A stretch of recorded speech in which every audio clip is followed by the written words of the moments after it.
बताया था, तो एक तरफ एनाटॉमी बताई थी, और एनाटॉमी में हमने तुम्हें क्या बताया था, मेल रिप्रोडक्टिव ऑर्गन और फीमेल रिप्रोडक्टिव। फिजियोलॉजी में हमने कितने स्टेप बताए थे? नंबर 1 कौन सा बताया था? गैमेटोजेनेसिस। नंबर 2 कौन सा बताया था? Gamete transfer. एनिमल्स में गैमीट ट्रांसफर कैसे होता था?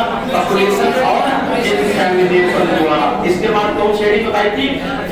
फर्टिलाइजेशन। और इसके बाद शुरू होता था वास्तव में पोस्ट फर्टिलाइजेशन की वेट अर्थात एम्ब्रियोजेनेसिस, जिसमें हम तुम्हें बताए थे क्या? Number 1 development of blastocyst. Number अगला बताए थे क्या? इम्प्लांटेशन। जब से इम्प्लांटेशन हो जाता उसी से मान लिया जाता था ये हो जाता।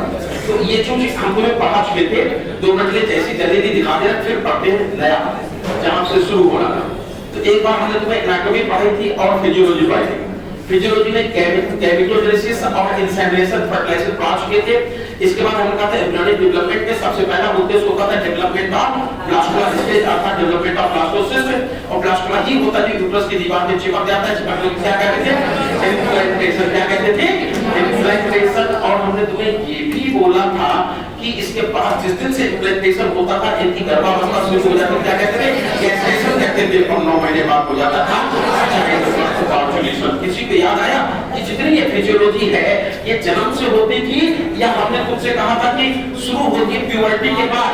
तब से होती थी एज ऑफ प्यूबर्टी, यौवनावस्था पर शुरू होती थी। लेकिन हमने दोनों में अंतर बताया था कि पुरुषों में एक बार अगर ये फिजियोलॉजी शुरू हो जाए फिर आखिरी सांस तक चलती रहती है। महिलाओं में 50 साल की उम्र के बाद ये क्षमता खत्म हो जाती है। अच्छा ये बताओ, पुरुषों में मेल सेक्स हार्मोन किसको कहा था? टेस्टिस। और टेस्टिस के डबल फंक्शंस परफॉर्म करते हैं क्या?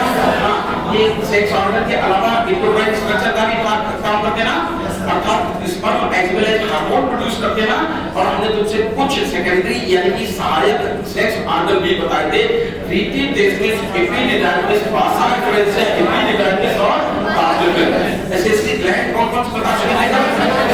साइकिल और प्रोस्टेट और बल्ब यूरेथ्रा। और वो लक्षण जिनको देखकर हम बता सकते हैं फला-फला व्यक्ति पुरुष है कि महिला, इनको क्या कहता है? Secondary sex character. दाढ़ी मूंछ होना, बियर्ड मुस्टैच होना किसका लक्षण होता है? ये होता है। भारी आवाज अर्थात लो पिच साउंड होना किसका लक्षण था? फीमेल में हमने कहा था प्राइमरी सेक्स ऑर्गन किसको कहा था? ओवरी को। बाकी सबको सेकेंडरी एक्सेसरी सेक्स ऑर्गन कहा था। इसमें कुछ डेप्थ और ग्लैंड बताई थी। Fallopian tube, uterus, vagina already हम तुम्हें कल बता चुके थे। एक एक के बाद 2 मिनट की बात है। मेल रिप्रोडक्टिव ऑर्गन कहा था, मेल और फीमेल कुछ भी पढ़ा है। यहाँ पर जो पेल्विक गर्डल से बना हुआ फनल लाइक स्ट्रक्चर होती है, यही सारे अंग होते हैं, चाहे पुरुषों के हो चाहे महिलाएं के। इस जगह को कल बताया था क्या कहते हैं? Pelvic region. क्या कहते हैं इसको? Pelvic region. कल हम समझा चुके थे।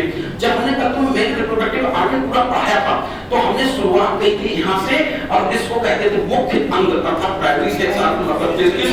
टेस्टिस से एक दर्जन अर्थात 12 से 20 छोटी-छोटी ट्यूब्यूल्स निकलती थी। पासा डिफरेंशिया कहती थी जो हाईली क्वालिटी ट्यूब लाइक होती थी, जिसको एपिडिडाइमिस कहते हैं। एपिडिडाइमिस टेस्टिस के आगे या दाएं या बाएं पोस्टीरियर सरफेस पर चिपकी रहती थी, और ये एसेंट होके एब्डोमेन में चली जाती थी और अपनी साइड के यूरेटर के चारों तरफ फंदा बनाती हुई, लूप बनाती हुई आगे बढ़ती थी यूरेथ्रा के बेस पर। कहां होती थी? यूरेथ्रा पर। जहां पर ये यूरेथ्रा के बेस पे होती थी वहीं पर इसमें एक कोई और ग्लैंडुलर स्ट्रक्चर आके होती थी, इसका नाम था सेमाइनल वेसाइकल। क्या नाम था? सेमाइनल वेसाइकल की डक्ट प्लस वास डिफरेंस दोनों मिल जाती थी, जो बन जाता है इजैकुलेटरी डक्ट। जो हमने आज से डायग्राम बनाया उसमें इजैकुलेटरी डक्ट ज्यादा समझ में आती थी ना। इसके बाद हमने कहा था ये तो था यूरिनरी ब्लैडर, यहाँ से एक पाइप निकलता था, नाम था urethra. To presence of penis urethra longer होता था किसमें? मेल में। यूरेथ्रा जब यहाँ से पास होता था तो इस मस्कुलर स्ट्रक्चर के थ्रू पास होता था। इस मस्कुलर स्ट्रक्चर का नाम सबको पता है, क्या नाम था? मेल रेगुलेटरी ऑर्गन अर्थात पेनिस। और पेनिस का जो एंटीरियर एंड होता है वो सॉलिड पार्ट होता है। सॉलिड पार्ट को क्या कहते थे? ग्रांस पेनिस कहते हैं। और इसके ऊपर की लूज स्किन इसके फोर स्किन या पिप्यूस कहते थे ना। यूरेथ्रा इसी पेनिस के थ्रू पास होता था। तो जो अपेक्स पर ओपनिंग होती थी इसको कहते थे क्या? यूरेथ्रल ओरिफिस या एक्सटर्नल यूरिनरी मीटस। बात देखिए, जब हम एक बात बताना ये सब बातें बता चुके थे। यहाँ पर हमने कहा था इन्वर्टेड पियर साइडेड ग्लैंड पाया जाता है। क्या नाम था? Prostate gland. क्या नाम था? और ये जो पेनिस है इनके बेस पर ये जो ग्लैंड दिखती है इनको कहा बल्बोलेट ग्लैंड या बल्बोयूरेथ्रल ग्लैंड। इनको कहा था बल्बोयूरेथ्रल। कंफ्यूज भी हो जाओ तो याद रखना कि बर्थोलिन नाम था कि बल्बोयूरेथ्रल नाम था। तो जिसमें यूरेथ्रा लॉन्गर होता है उसकी ग्लैंड में यूरेथ्रल शब्द आता है। तो ये जो ग्लैंड है इनको बर्थोलिन ग्लैंड कहते हैं, बल्बोयूरेथ्रल ग्लैंड। यहाँ से कल बात बता चुके थे ना, एक एक करके सारी बातें बता चुके थे। और सबसे पहले हमने बात कही थी स्क्रोटम की। स्क्रोटम सिंपली कहा था पाउच ऑफ स्किन होता था। ये टेस्टिस के अंदर का टेंपरेचर कितने डिग्री घटा देते थे, 2 से 2.5 डिग्री कम कर देते थे। कितने डिग्री? 2 से 2 की स्पर्मेटोजेनेसिस के लिए लो टेंपरेचर की आवश्यकता होती थी। इसके बाद हमने तुमसे ये भी कहा था कि चलो पहले वहीं पहुंच जाते हैं जल्दी जल्दी। और हमने तुमसे कहा था कुछ बच्चे ऐसे भी, अच्छा एब्डोमिनल कैविटी को स्क्रोटल कैविटी से जोड़ने वाली कैनाल का नाम क्या है? और कितने डिग्री टेंपरेचर बताया था? कभी-कभी बच्चे पैदा हो जाते हैं, टेस्टिस बॉडी में छुपे रह जाते हैं। इस वेटिंग कंडीशन को क्या कहते हैं? ऐसे बच्चों में स्पर्मेटोजेनेसिस जब ये बड़े होंगे, स्पर्मेटोजेनेसिस हो पाएगी कि नहीं हो पाएगी? नहीं हो पाएगी। नतीजा ये पापा बन पाएंगे नहीं बन पाएंगे, मतलब ये फर्टाइल होंगे कि स्टेराइल हो जाएंगे, फर्टाइल नहीं होंगे, पापा नहीं बन पाएंगे। तो मैं कल दिखाया था हमने एक डायग्राम बना के, एक रुमाल लिया था, उसके अंदर पेन छुपाया था कई तरह के ना, एक artery, when, nerve, lymphatic path difference, और उसके ऊपर अगर कॉटन फाइबर की सीट लपेट दे तो जो फाइब्रोमस्कुलर स्ट्रक्चर बनी थी उसका नाम कल दिखाए थे, क्या नाम था? स्पर्मेटिका, जो इंग्वानल कैनाल से होते होते अंदर जाके चिपक जाती थी कहां? डॉर्सल एब्डोमिनल वॉल से, जिसकी वजह से टेस्टिस हैंग करते रहते थे, लटके रहते थे स्क्रोटल कैविटी में। अच्छा, हमें टेस्टिस का साइज कौन बताएगा? लेंथ कितनी बताएगी? 4 सेंटीमीटर। और हमने तुमसे विड्थ कितनी बताई थी? 2 से 3। टेस्टिस के चारों तरफ हमने कहा टेस्टिस को समझना है उबला हुआ आलू देखो, जैसे आलू के ऊपर कवरिंग होती है। अब हमने एडिट कर दिया, पहले 3 कवरिंग बनाते थे, इंसाइड चित्र नहीं हटाते, तो अब हमने इंसाइड कर दिया कि आलू का खुदा हो गया ग्राउंड पार्ट, उसके ऊपर का छिलका रेसेदार कवरिंग हो गई fibrous covering, dense fibrous covering पाई जाती है। और कल बताते हैं वही फाइबर अंदर चले गए, जिससे मीडियास्टल टेस्टिस अर्थात दीवार हो गई थी, उसमें उंगली कसाई की छोटी-छोटी कंपार्टमेंट बन गए। कंपार्टमेंट को क्या कहते हैं? टेस्टिकुलर लोब्यूल कहते थे। और एक टेस्टिस में कितने लोब्यूल बताए थे? ये कंपार्टमेंट के अंदर 3-4 चीजें होती थी। नंबर 1 सेंटीवेगस tubule, number 2 blood vessels, number 3 interstitial cell, number अगला ये क्या? Neurogenic components. अच्छा ये बताओ एक कंपार्टमेंट में कल कितनी सेंटीवेगस ट्यूब्यूल बताई गई? 1 से लेकर 3 तक। एवरेज 3 बात कर ले तो बताओ टोटल एक टेस्टिस में कितनी सेंटीवेगस ट्यूब्यूल होगी? तो 250 गुणे 3 मतलब 750। जब कल एक सेंटीवेगस ट्यूब्यूल बना के दिखाई थी, बना के दिखा चुके आदमी बनाए टाइम एक आप, तो हमने उसकी दीवार में कुछ लंबाई चौड़ाई ऊंचाई बराबर वाली अर्थात ट्यूब लाइक सेल बनाई थी। क्या नाम था? स्पर्मोमदर सेल यानी मेन जर्म सेल अर्थात स्पर्मेटोगोनिया कहा था। और कुछ पिलर लाइक सेल बताई थी, बना क्या था? सर्टोलियस से अर्थात वो जो है डेवलपिंग स्पर्म को भोजन प्रदान करती थी, नरिशमेंट प्रदान करती थी। हमने तो ये कहा जैसे हम लोग गांव में कोई गमला होता है उसमें जब पौधा रख दिया जाता है तो जो जगह बची उसमें मिट्टी ठूस देते हैं, ऐसे भगवान क्या करते थे?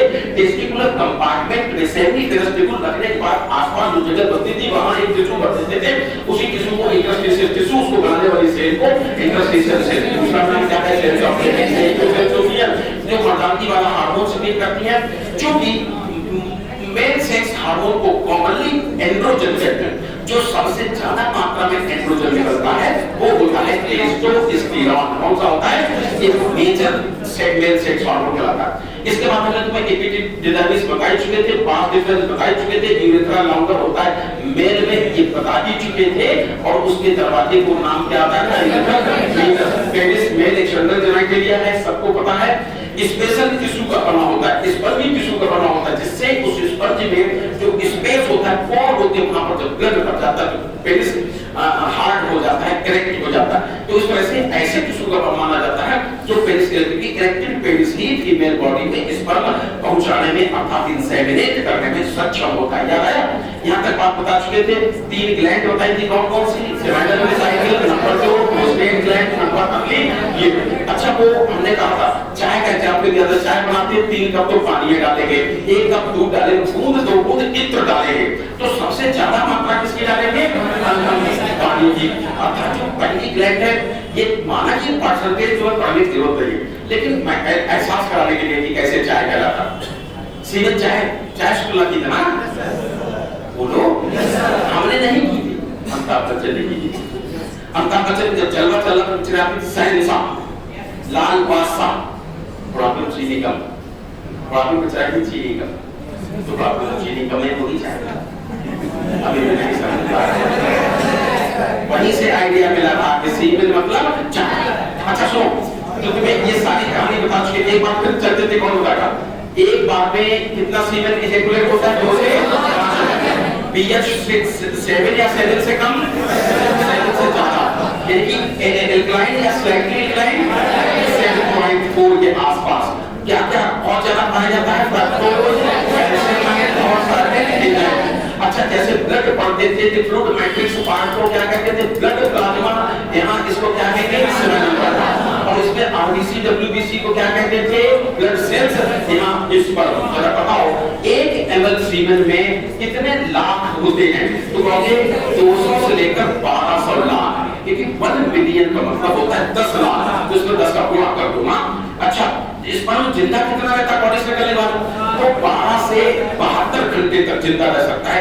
एवरेज बात करें तो 2 दिन अर्थात 48 घंटे जिंदा रहता है, वरना 72 घंटे तक जिंदा रह सकता है। एवरेज 48 घंटे अर्थात 2 दिन। इसकी जरूरत है इसलिए हम बताते हैं कि वो जो कंट्रासेप्शन पढ़ाएंगे तब। अच्छा ये बताओ कितने परसेंट बता चुके थे कितने परसेंट में मोर्टेलिटी होना चाहिए, और हम तुम्हें बताएं हमारी तरफ से ये तो आप ऐसे याद रखना। चलो फीमेल रिप्रोडक्टिव सिस्टम में बताया था, ये क्या फीमेल पांच कितना जल्दी हमने कहा था फीमेल रिप्रोडक्टिव सिस्टम समझना तो कुछ करना ही नहीं है, तो हमारी बस गर्दन काट दो, ऐसे करके खड़े हो जाए, साक्षात दर्शन होगी फीमेल रिप्रोडक्टिव सिस्टम साक्षात। अच्छा एक्चुअली बड़ी बात है, हम लोग मुझे जरूरी है, हम तो कहते हैं देखने वाली नजर अच्छी होती है, साफ दिखता है। बाबा राम ने देखो वो भगवान के पुत्र है, उन्हें हर जगह ओम दिखता है, देखो ये लिखा ओम, समझाया? कहते देखो ये लिखा ओम, कहते ये लिखा ओम, क्या और बताएं आगे? ना देखने वाली नजर होनी चाहिए अच्छी, तो कैसा सब दिखता है। तो हम तुम्हें ये बताना चाह रहे थे बेटा, ये है फीमेल रिप्रोडक्टिव सिस्टम, इसमें प्राइमरी सेक्स ऑर्गन किसको कहते हैं? ओवरी, और इनको क्या कहते हैं? Fallopian tube. एक फैलोपियन ट्यूब के कितने पार्ट? 3। ये जो फर्स्ट पार्ट होता है क्या कहते हैं? फनल। क्या कहते हैं? ये छोटे-छोटे फिंगर प्रोसेस को क्या कहते हैं? फिल्टरिंग। इनका मुख्य काम होता है कलेक्शन ऑफ ओवा।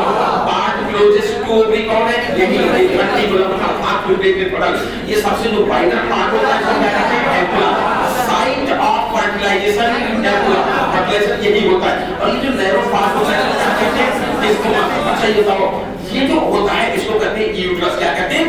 इसको ओविडक्ट जो होती है, एक्चुअली पुराने जमाने में तुम कभी देखना सोरिया हो दर्जन भर बच्चे पैदा करती है, तो होता क्या था कभी कि हम तुम्हें बताएं पुराने जमाने में अर्थात जो शुरू के एनिमल्स थे उनमें ये जो फैलोपियन ट्यूब अर्थात ओविडक्ट होती थी यही डायलेट कर जाती थी, और dilated part of fallopian tube को ही यूट्रस कहा करते थे। तो जो पुराने जमाने के जानवर होते थे उनमें ऐसे 2-2 यूट्रस होते थे, लेकिन तुम जानते जैसे जैसे एवोल्यूशन हुआ रिप्रोडक्शन की क्षमता घटती चली गई। कहां सोरिया दर्जन भर बच्चे देती थी, बाद में 1-2 बच्चे पैदा होने लगे, हम लोगों में 1-1 बच्चा पैदा होने लगा। अब आने वाले हम लोगों में आने वाले इंसानों में एक बार में 1-2 बच्चा पैदा होता है। जैसे जैसे एवोल्यूशन हुआ रिप्रोडक्शन की क्षमता घटती चली गई। ये जो दोनों डायलेटेड ओविडक्ट थी ये आपस में फ्यूज कर गई, और जब ये फ्यूज कर गई, जब ये कहां है फ्यूज कर गई, तो हम तो बताएं ऐसे कॉमन यूट्रस बन गया। तो यूट्रस कुछ अलग से नहीं होता है, स्वयं फैलोपियन ट्यूब से ही बनता है। यूट्रस को कल समझाने के लिए हमने पानी की बोतल बताई थी, उसके 3 पार्ट बताए थे। जहां पर फैलोपियन ट्यूब खुली थी उससे ऊपर के पोर्शन, उसके ऊपर के पोर्शन यानी कि यहां से लेकर यहां तक के पोर्शन क्या था? फंडस। ये यहां से आपको मेन पोर्शन बॉडी, और इस सेकेंडरी पोर्शन को सर्विक्स। कितने पार्ट बताए थे? तो तुम सर्विक्स में भी तुम जानते हो 3 पार्ट होते हैं। ये यहाँ पर जो सकरा पार्ट होता है इसको इंटरनल ऑस कहते हैं, यहाँ पर जो सकरा पार्ट होता है एक्सटर्नल ऑस कहते हैं, बीच में चौड़ा पार्ट होता है इसको सर्वाइकल कैनाल कहते हैं। क्या कहते हैं? तो इसमें स्वयं सर्विक्स के भी 3 पार्ट हो सकते हैं। ये 3 पार्ट होते हैं फंडस बॉडी सर्विक्स, लेकिन इसकी दीवार में लेयर कितनी होती है समझना है। पता पपीता काट के देख लो, जैसे पपीते में बाहर छिलका बताया था, यहाँ पेरिमीडियम, पपीते में धूला बताया था, माइलीडियम, पपीते में जाली बताई थी, एंडोमीट्रियम। ये एंडोमीट्रियम जो कि यही आपके बच्चा चिपकता है, तो एंडोमेट्रियम के अंदर जितना ज्यादा ब्लड कैपिलरीज का जाल होगा उतनी ज्यादा ग्लूकोज ऑक्सीजन की सप्लाई होगी। जब खूब ग्लूकोज ऑक्सीजन की सप्लाई होगी तो बच्चे को खूब भोजन मिलेगा, बच्चा स्वस्थ पैदा होगा। इसलिए इन तीनों में से कौन सी वैस्कुलर लेयर होनी चाहिए? एंडोमेट्रियम। क्योंकि जहां पर इधर से स्पर्म जाएंगे और वो स्विमिंग करते जाते हैं, सूखी सड़क पे स्विमिंग होती नहीं, हमेशा फ्लूइड मीडियम में स्विमिंग होती है। इसलिए ये एंडोमेट्रियम ही होती है जो फ्लूइड सिक्रीट करती रहती है, जिसकी वजह से पानी भरा रहता है और इसमें स्विमिंग करते हुए स्पर्म आसानी से आ जाते हैं एम्पुला तक। तो क्या इसको हम सिक्रीशन देने वाली लेयर मान लें? अर्थात ये वैस्कुलर लेयर भी है, ये ग्लैंडुलर लेयर भी है। अभी जब मेंस्ट्रुअल साइकिल पाएंगे तो दिखाएंगे कि हर महीने इसकी मोटाई बढ़ती है, घटती है, बढ़ती है, घटती है, बढ़ती है, घटती है। अर्थात ये हर महीने साइक्लिकल चेंजेस दर्शाने वाली लेयर भी होती है। क्या नाम था इसका? एंडोमेट्रियम। क्या नाम था? कभी पपीता काट देखना, काले काले बीज लगे होते हैं, बीज में ही एम्ब्रियो होता है, अर्थात नेक्स्ट जनरेशन होती है। तो कभी ये गौर से देखना पपीता के जो बीज है वो गूदा में ऐसे होते हैं कि सफेद सफेद अंदर जाली होती है, उसमें चिपके होते हैं, अंदर जो सफेद सफेद जाली होती है, अर्थात इम्प्लांटेशन एंडोमेट्रियम में होगा कि मायोमेट्रियम में? एक बात। दूसरी बात तुम्हें बताइए कि जब भी तुम फांसी लगाओगे तो दीवार में रस्सी बांधोगे कि फर्श में कि छत पे होगा? छत पे। अर्थात इम्प्लांटेशन लेटरल वॉल पे होगा कि ऊपर वाली दीवार पे होगा? इम्प्लांटेशन होता है डॉर्सल वॉल में, अर्थात डॉर्सल वॉल ऑफ फंडस में। कोई समझा? चलो हम तुम्हें एक बात और बताएं। ये डायग्राम हमने इसलिए दर्शाया जिससे तुम ये समझ पाओ कि ये तो आहार नाल का आखिरी पोर्शन है, क्योंकि ऊपर कहीं लार्ज इंटेस्टाइन ऐसे होगी क्योंकि ड्यूडेनम, जेजुनम, इलियम के बाद तुम जानते हो कॉलन के भी 3 पार्ट होते हैं ना, ascending colon, transverse colon, descending colon, sigmoid colon. तो ये तो हमारी हो गई कॉलन। ये आगे है पेशाब का थैला, क्या नाम है? यूरिथ्रा। तो ये लेटरल व्यू है। ये सिर्फ ये दर्शाने के लिए बताया गया कि यूट्रस की पोजीशन क्या होती है, वो यूरिथ्रा से आगे होता है कि पीछे होता है? उस ब्लैडर और रेक्टम के बीच में होता है। कहां होता है? बीच में। कल हम तुम्हें ओवरी तक बता चुके थे कि ओवरी को समझना है तो ऐसे तो ओवरी का साइज हम बादाम के जैसा बताए थे, लेकिन अगर ओवरी को समझना है तो किसी भी शरीर के ठोस अंग को समझना है, ये काट के देख लो। क्या काट के देख लो? ठोस अंग। ठोस अंग पपीता को खोखला होता है, ठोस अंग को समझना है तो पक्का तरबूज काट देख लो। क्या काट देख लो?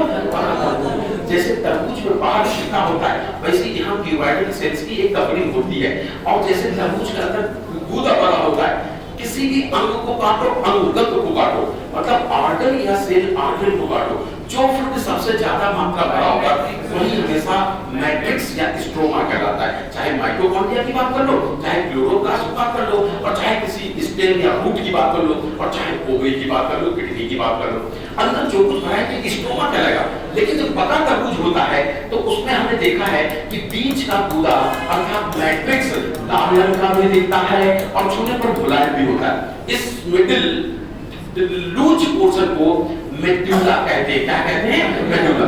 ये बात ओवरी पे भी लागू होती है, किडनी पे भी लागू होती है। तुमने क्या एड्रिनल ग्लैंड का नाम सुना?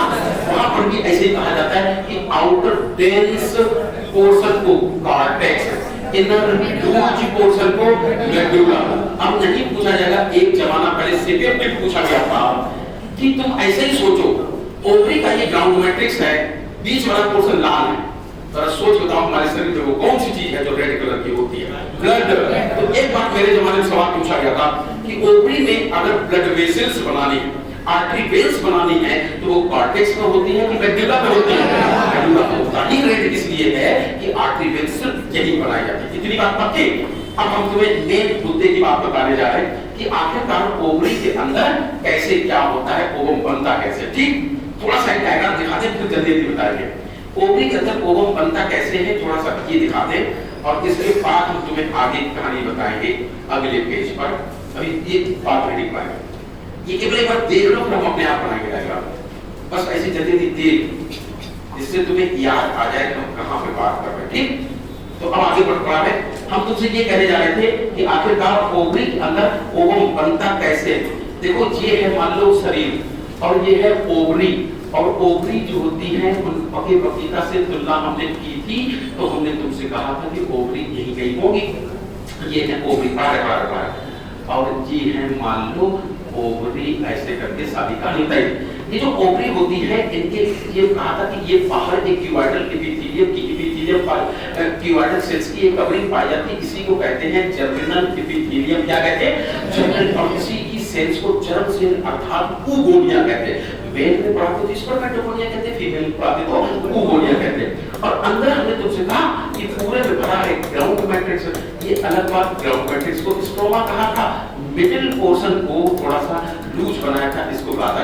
जब ये लड़की जिसका हमने डायग्राम बनाया, ये अपनी मम्मी के पेट में, कहाँ है ये? अपनी मम्मी के पेट में, अभी इसका जन्म भी नहीं हुआ, उसी समय क्या होता है, ये जो oogonia होती है इनमें बार-बार डिवीजन होता है। इनमें क्या होता है? बार-बार डिवीजन। अगर तुम जानते हो कि जब गैमेटोजेनेसिस होती है तो पहले डिवीजन होता है। अगर इसके अंदर 46 सेल है तो इसके अंदर 46 ही होता है। सबसे पहले अवस्था को कहते हैं मल्टीप्लिकेशन फेज। क्या कहते हैं? फिर जो सेल बनती है इनको कहते हैं अभी oogonia ही कहते हैं। फिर जब मैच्योर होने लगती हैं और उनका साइज भी बड़ा हो जाता है, तब इनको कहने लगते हैं oocyte। क्या कहते हैं? oocyte कहने लगते हैं।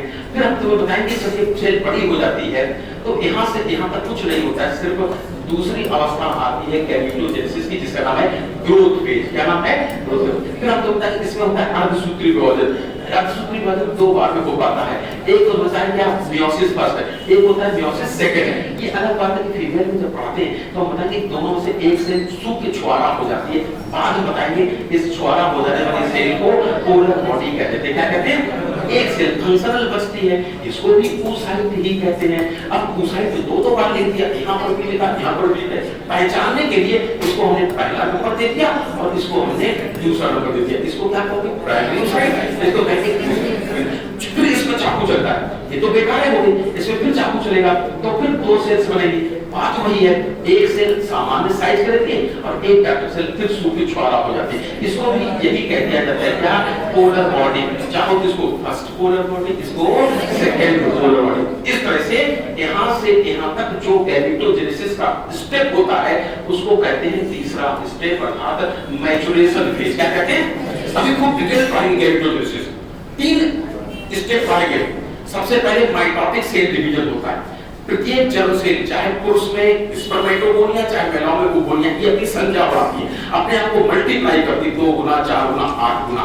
तो इस तरह से मल्टीप्लिकेशन फेज होती है। फिर हम तो बताएंगे प्रत्येक गोनिया सेल मैच्योर हो जाती है, साइज बड़ा हो जाता है और मैच्योर सेल के नाम में हमेशा साइट लगता है, चाहे एरिथ्रोसाइट हो, चाहे oocyte हो, चाहे स्पर्मेटोसाइट हो। फिर हमने कहा इनमें जब मैच्योर हो गई तो क्यों ना अब अर्धसूत्री विभाजन कर दिया जाए, क्योंकि गैमेट्स आर ऑलवेज डिप्लॉयड। तो हम तुम बताएंगे अर्धसूत्री विभाजन होता है जो 2 बार में होता था, मियोसिस फर्स्ट और मियोसिस सेकंड, दोनों मिला के मैच्योरेशन फेज कहते हैं। तब जाके फीमेल में ऊटिक बनता है, मेल में स्पर्मेटिक बनता है। कुछ फिजिकल केमिकल चेंजेस के बाद यहाँ ऊटिक को ही कहने लगते हैं ओवम। क्या कहने लगते हैं? ओवम कहने लगते हैं, ओवम कहने लगते हैं। ठीक ना? चलो अब इसको देखो, यहाँ ये अंदर की बात है।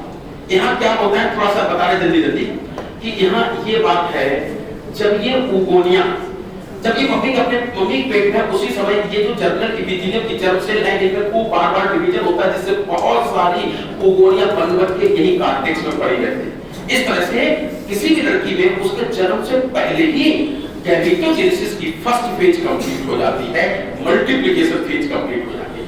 और हम तो बताएं ये तमाम सारी oogonia बन जाती है, इनमें से सभी रेस में लगी हैं। कोई एक oogonia होती है वो पहले मैच्योर हो जाती है, प्राइमरी oocyte कहलाने लगती है। प्राइमरी oocyte बची हुई मैच्योर नहीं हो पाती हैं, तो जो नहीं मैच्योर हो पाती हैं वो क्या करती हैं, इसके चारों तरफ एक सुरक्षा कवच बना लेती है। इस तरह से अंदर हो गई प्राइमरी oocyte और बाहर हो गई एक सुरक्षा कवच, पूरी थैलिया बन गई। थैली को बायोलॉजी में फॉलिकल कहते हैं, पहली बार पढ़ी है, इसलिए इसका नाम है प्राइमरी फॉलिकल। क्या कहते हैं? इस तरह की प्राइमरी फॉलिकल जो होती है एक कपल ऑफ मिलियन पाई जाती है, कुछ मिलियन एक कुछ लाख पाई जाती है, क्योंकि 1 मिलियन माने 10 लाख होता है। इस तरह से एक कपल ऑफ मिलियन के प्राइमरी फॉलिकल के साथ लड़की का जन्म हो जाता है। क्या हो जाता है? जन्म हो जाता है। और ये ऐसी सुस्त पड़ी रहती है, क्योंकि बताते हैं यहाँ पर सेल डिवीजन जो होता है वो अरेस्ट हो जाता है, इसके आगे का प्रोसेस नहीं चलता है। जब ये सेल मैच्योर हुई, मियोसिस इसमें शुरू होता है। मियोसिस फर्स्ट कंप्लीट नहीं हो पाता, यही कहीं रुक जाता है, क्योंकि जब तो मियोसिस में प्रोफेज, मेटाफेज, एनाफेज, टेलोफेज करते हैं ना, तो प्रोफेज फर्स्ट में ही सेल डिवीजन अरेस्ट हो जाता है, बंद हो जाता है, रुक जाता है। इसलिए कहते हैं गैमेटोजेनेसिस फीमेल में डिसकंटिन्यूअस प्रोसेस होता है, लगातार एक बार में कंप्लीट नहीं होता। खैर अब ये लड़की, इसका जन्म हो गया, 1 साल हो गई, 2 साल हो गई, 13 साल हो गई। कितने साल हो गई? 13 साल। 13 साल को कहते हैं एज ऑफ प्यूबर्टी। 13 साल की जब उम्र इसकी हो गई तो तुमने एक गाना सुना होगा, ये मौसम का जादू है मित्रवा। हम तुम्हें बताते हैं कि आंखों को विंडो ऑफ माइंड भी कहते हैं। ऐसा लगता है जब प्यूबर्टी आ गई आंखों ने कुछ देखा और यहाँ से नतीजा आंखों से सूचना पहुंची ब्रेन के पास। ब्रेन के हाइपोथैलेमस से ग्लैंड जुड़ी होती है जिसका नाम है पिट्यूटरी ग्लैंड। क्या नाम है? यानी कि ब्रेन है, ब्रेन से पिट्यूटरी ग्लैंड, और पिट्यूटरी ग्लैंड से एक हार्मोन निकलना शुरू हो जाता है जो ब्लड के रास्ते से होते हुए यहाँ आता है। उसका नाम है क्या नाम है? ये हार्मोन कहाँ से निकलता है? Pituitary gland. पूरा नाम बताओ उसका नाम है। ये जो फॉलिकल सुस्त पड़े थे, शांत थे, डोरमेंट थे, इनको वो उत्तेजित कराएंगे। उनका नाम है फॉलिकल स्टिमुलेटिंग हार्मोन। जब 13 साल की उम्र हो जाती है तब ये आते हैं ब्लड के रास्ते से ओवरी में और इसको गाना सुनाते हैं, उठो लाल आंखें खोलो पानी लाई मुंह धो जाओ। तो हम तुम्हें बताएं किस तरह से ये जो मियोसिस प्रोफेज फर्स्ट में रुक गया था ये प्रोसीड करना शुरू हो जाता है। मियोसिस हो सकता है अब प्रोफेज फर्स्ट कंप्लीट हुई हो, मेटाफेज फर्स्ट कंप्लीट होगी, एनाफिलोफेज फर्स्ट कंप्लीट हो गई। नतीजा 2 सेल बन गई होगी। 2 में से एक फंक्शनल रहेगी, जिंदा रहेगी, सामान्य साइज करेगी, एक सूखी छुआरा हो जाएगी। तो सूखी छुआरा को क्या कहते हैं? इस बात को समझो। तो इस तरह से हम तुम्हें ये बता रहे थे कि अभी शुरू हो चुका है इस आगे फर्दर डेवलपमेंट, लेकिन अभी ये है प्राइमरी ल्यूकोसाइट। बस यहाँ से यहाँ तक आते आते एक बड़ा परिवर्तन हो गया कि जो ये सेल्स थी, जो बची हुई सेल्स सिंगल लेयर बनाई थी, इस लेयर को फॉलिकुलर लेयर कहते थे। अब ये ऐसे मल्टी लेयर्ड होने लगती है। अब इस फॉलिकुलर एपिथेलियम जो कि मल्टी लेयर हो गई, इसको चाहो तो मेम्ब्रेना ग्रैनुलोसा कह दो। क्या कहते हो उसको? कठिन है, इसलिए थोड़ा सा धीरे यहाँ पा देंगे। ये टेंशन आ रहा है, दोनों चैप्टर खत्म करके भेजेंगे। अब क्योंकि सारा खेल एक तरबूज के गुदा हो रहा, ग्राउंड मैट्रिक्स में हो रहा, तो इधर क्या होने लगता है, साथ ही साथ ये जो ग्राउंड मैट्रिक्स है ये भी हल्का फुल्का इसके ऊपर जमा होना शुरू कर देता है। हाँ, ये थैला है, ये भी थैला ही है। गिनती दे तो ये पहले नंबर का, ये दूसरे नंबर का। इस थैला को क्या कह सकते हो? Secondary follicle. क्या कह सकते हो? ये कब बनना शुरू हुआ? जब लड़की की उम्र 13 साल हो गई। तुम भी जानते हो कि हम लोगों के गांव में हर साल 2-4 लोग मर जाते हैं। 13 साल में तो ना जाने कितने लोग मर जाएंगे। तो इसकी औकात, जब गांव में जड़ीले बुजुर्ग मर जाते हैं, एक फॉलिकल की औकात है ना। तो हम तो बताते हैं इस तरह से प्यूबर्टी आती आती किसी लड़की को 13 साल होते होते जो मिलियन की संख्या में दसियों लाख प्राइमरी फॉलिकल थी वो सब नष्ट ही हो जाते हैं। मात्र जिंदा बचती है 60,000 से 80,000। कितनी जनता बचती है? बाकी सारी फॉलिकल नष्ट ही हो जाती है। मात्र बचती है 60,000 से, और वो भी 50 साल की उम्र के बाद।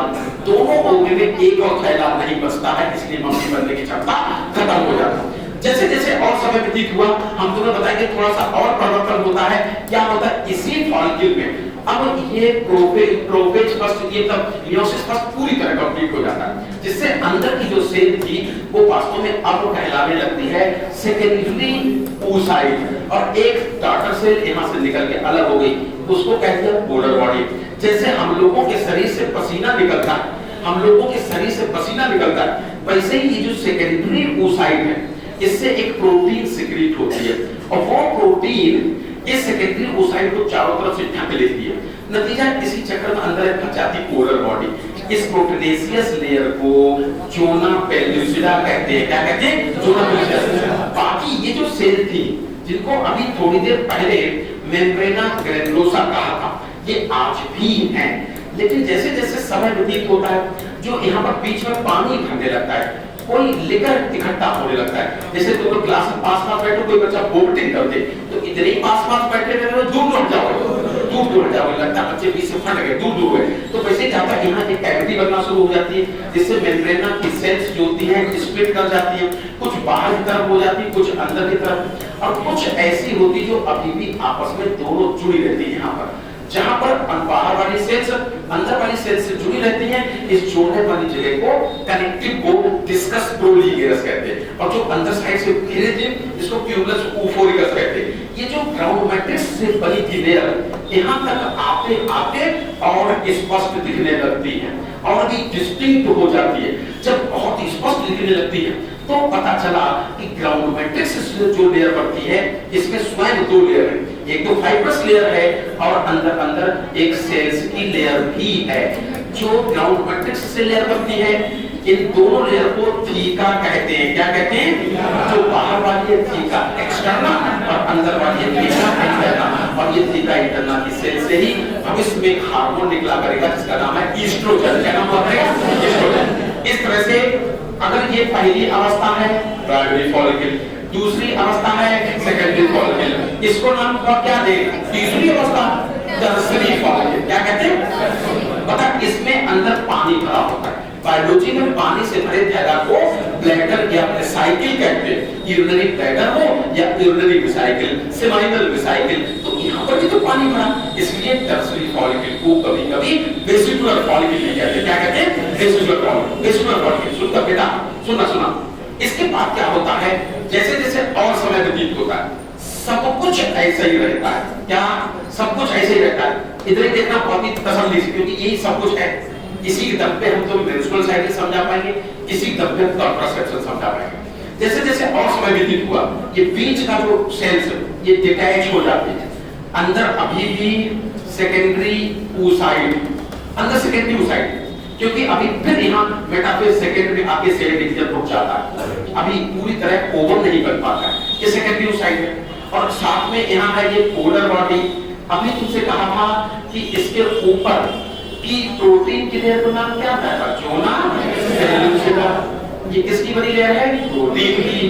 किसने सिक्रीट की? यहाँ से बनाई है। किसने सिक्रीट की? स्वयं सेकेंडरी oocyte में। पक्का? अच्छा, अब हम ये कह रहे थे कि ये जो सेल है, ये जो सेल है, ये बीच की टूट जाती है, तो बाहर वाली सेल पूरी तरह अलग हो जाती है, अंदर वाली सेल पूरी तरह अलग हो जाती है। लेकिन हम तुम्हें बताएंगे कि जो अंदर वाली सेल हैं, बस खत्म।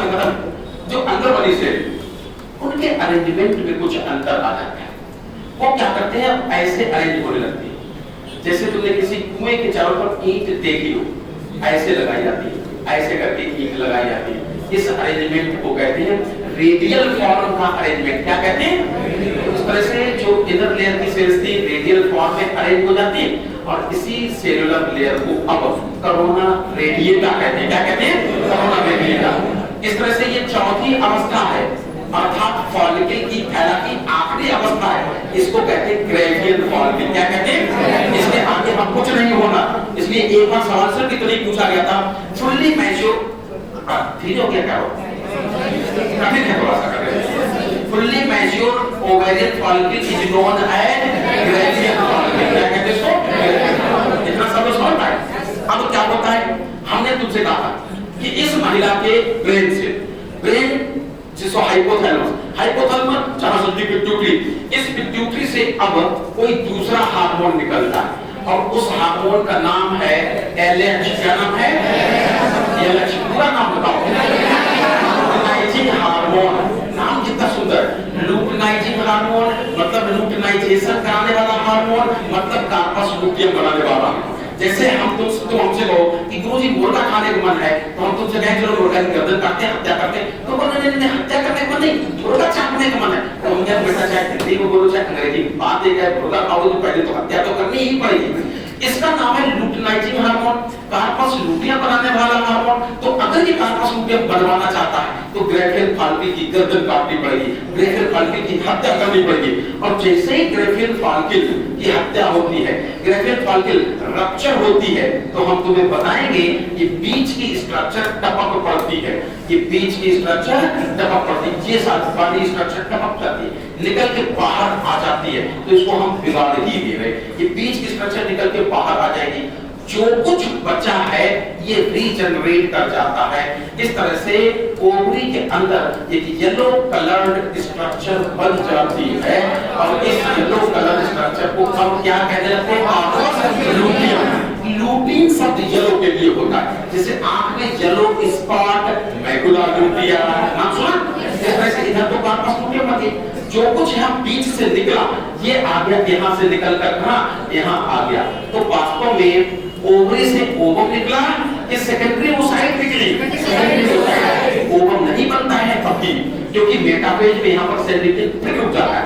पहले प्रोफेज फर्स्ट में रुका था, अब मेटाफेज सेकंड रुक जाता है। इसलिए फीमेल में oogenesis अर्थात गैमेटोजेनेसिस डिसकंटिन्यूअस प्रोसेस है। और जब ये ओवम निकला तो इसके चारों तरफ कितनी झिल्लियां थी? दो। एक तो प्रोटीन की लेयर थी, क्या नाम था? अभी बोला था। अंदर की तरफ क्या नाम था? जोना एलुसिडा। और एक बाहर सेल्स की लेयर थी, क्या नाम था? सेलर लेयर का कोरोना रेडिएटा। तो देखो हम तुम्हें एक बात बताएं, जल्दबाजी कह दिया जाता है release of ovum from ovaries का ओवुलेशन। ओवरी से ओवा निकलना ओवुलेशन कहलाता है। सच्ची मुच्ची बात ये होती है ओवा नहीं निकलता है, सेकेंडरी ट्यूबसाइड निकलता है। क्या निकलता है? तो एक बात पता, जो जन्म देता है वो मम्मी कहलाता है। जब तक पेट में बच्चा है तब तक मम्मी नहीं हो, बच्चा भी पैदा नहीं हुआ। जब बच्चा बाहर आ जाएगा तो बच्चे शरीर को उस बच्चे की मम्मी कहा जाता है। क्या कहा जाता है? मम्मी। यहाँ ऐसा लगता है कार्पस लूटियम इस बच्चे की मम्मी क्या है? मम्मी। जिसके शरीर से बच्चा बाहर निकल जाता है, बच्चा और शरीर ही तो मम्मी कहलाता है। ये दैया यहाँ मम्मी का नाम क्या है? क्या है? Corpus luteum. क्या नाम है? अरे भाई ये जो अभी तक ग्रेफेल फॉल्किन थी, बोलो, जिसका नाम था ग्रेफेल फॉल्किन, इसके पेट का बच्चा निकल के यही हो गई है ना, बच्चा निकल के पेट क्यों आ गया? तो जो शरीर अब बचा है किसी का नाम है मम्मी, उस बच्चे की मम्मी का नाम है कार्पस लूटियम। और हम तुम्हें बताया करते कि जो मम्मियां होती जब बच्चा पैदा होता है तो खुशियां बांटती, बधाइयां बांटती हैं। अब बतासे पड़ते, मिठाइयां पड़ते, लो मोहल्ले वाले बतासे, मेरे घर बच्चा पैदा हुआ, लो मोहल्ले वाले बतासे, लो मोहल्ले वाले प्रोजेस्टेरॉन नाम के बतासे। कौन से बतासे? प्रोजेस्टेरॉन नाम के। कौन से बतासे? हाय जो मोहल्ले वाले बतासे प्रोजेस्टेरॉन। जैसे ही ये ओवुलेशन हो जाता है तो हम तुम्हें बताएंगे ओवरी के अंदर ये स्ट्रक्चर बन जाती है जिसका नाम है कार्पस लूटियम। और ये कार्पस लूटियम जो होती है यहाँ से हार्मोन निकालती है, और जो हार्मोन जाता है यूट्रस की दीवार में असर दिखाता है, और इस हार्मोन का नाम है प्रोजेस्टेरॉन। क्या नाम है? जब तक ग्रेफेल फॉल्किन थी, जब तक उससे पहली अवस्था टर्सरी फॉल्किन थी, तब तक ये फीका इंटरना थी।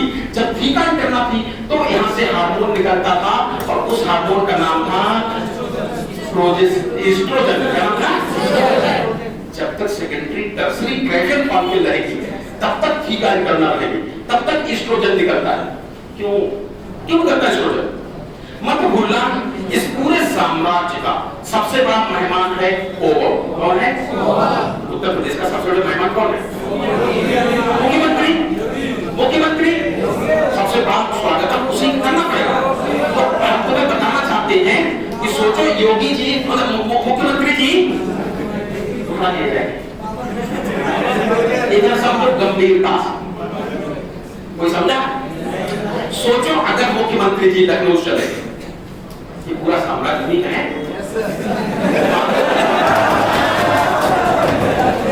अब मान लो हमारा नाम है यूट्रस।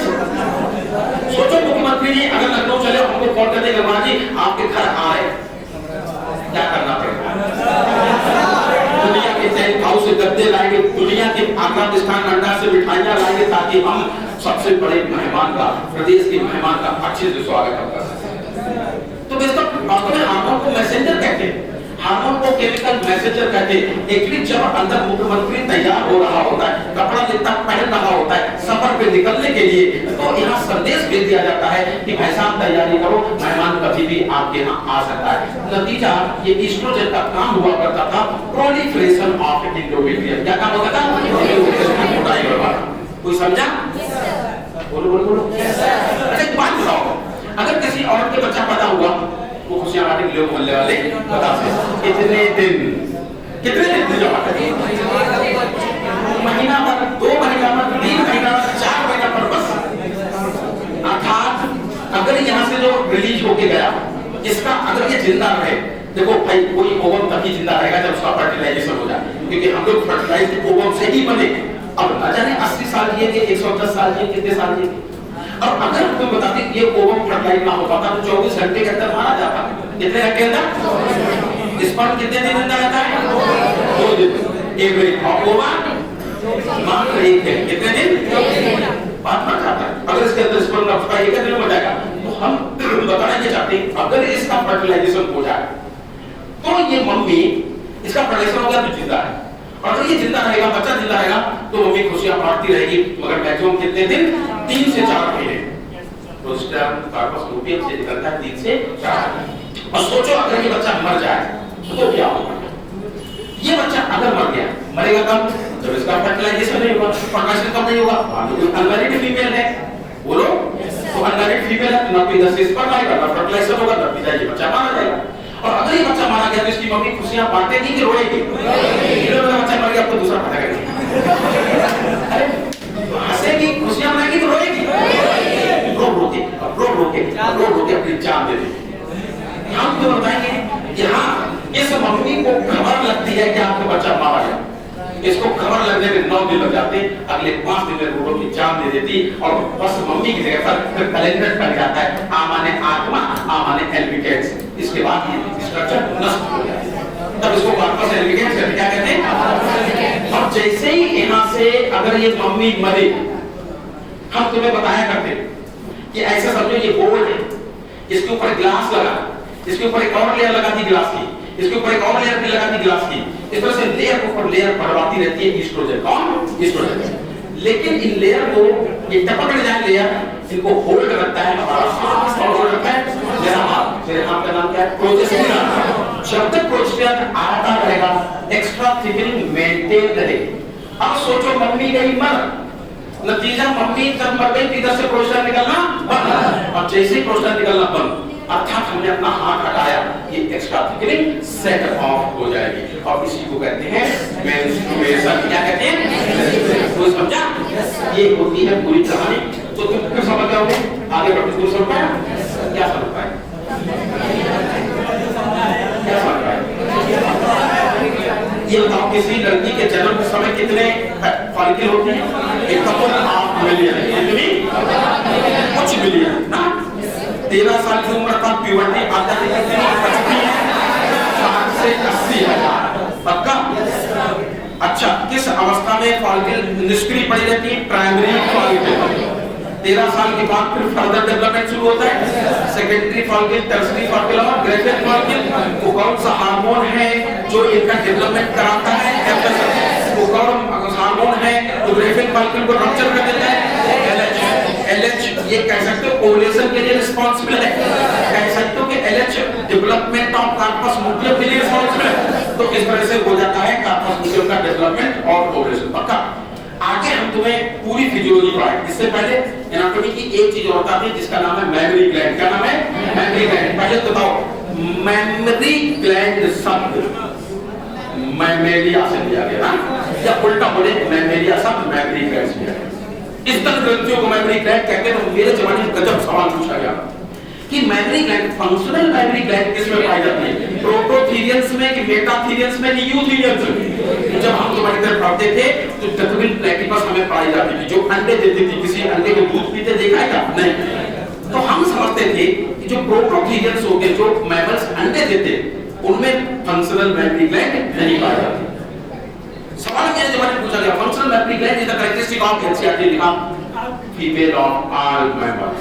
इसमें चाहे प्रोटोथीरियंस अर्थात अंडे देने वाले मैमल क्यों ना, चाहे कंगारू जैसे मेटाथीरियंस क्यों ना, चाहे बच्चे देने वाले यूथीरियंस क्यों ना, सभी की फीमेल में मेमोरी ग्लैंड फंक्शनल होती है। कैसी होती है? इससे सिक्रीशन निकलता है।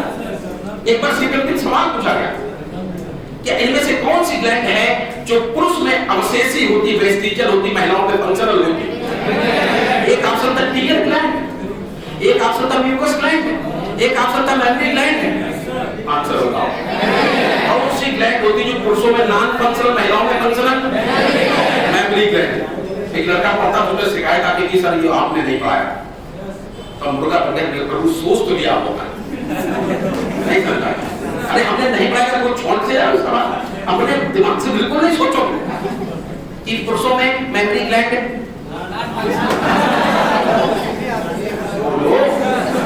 मजे की बात है, उसका सिलेक्शन नहीं हुआ, और उससे मजे की बात को पीसीएस हो गया, पीसीएस बन गया। आपको समझा? तो हम तुम्हें ये बात बेटा इधर हो, तुमने कभी सलमान खान को देखा है बिना कपड़े पहने? देखा है? कपड़े पहनते ही कहा, यहाँ पर एक चौड़ी सी मसल होती है, जितने बॉडी बिल्डर होते हैं, इस मसल का नाम होता है पेक्टोरल मसल। क्या नाम होता है?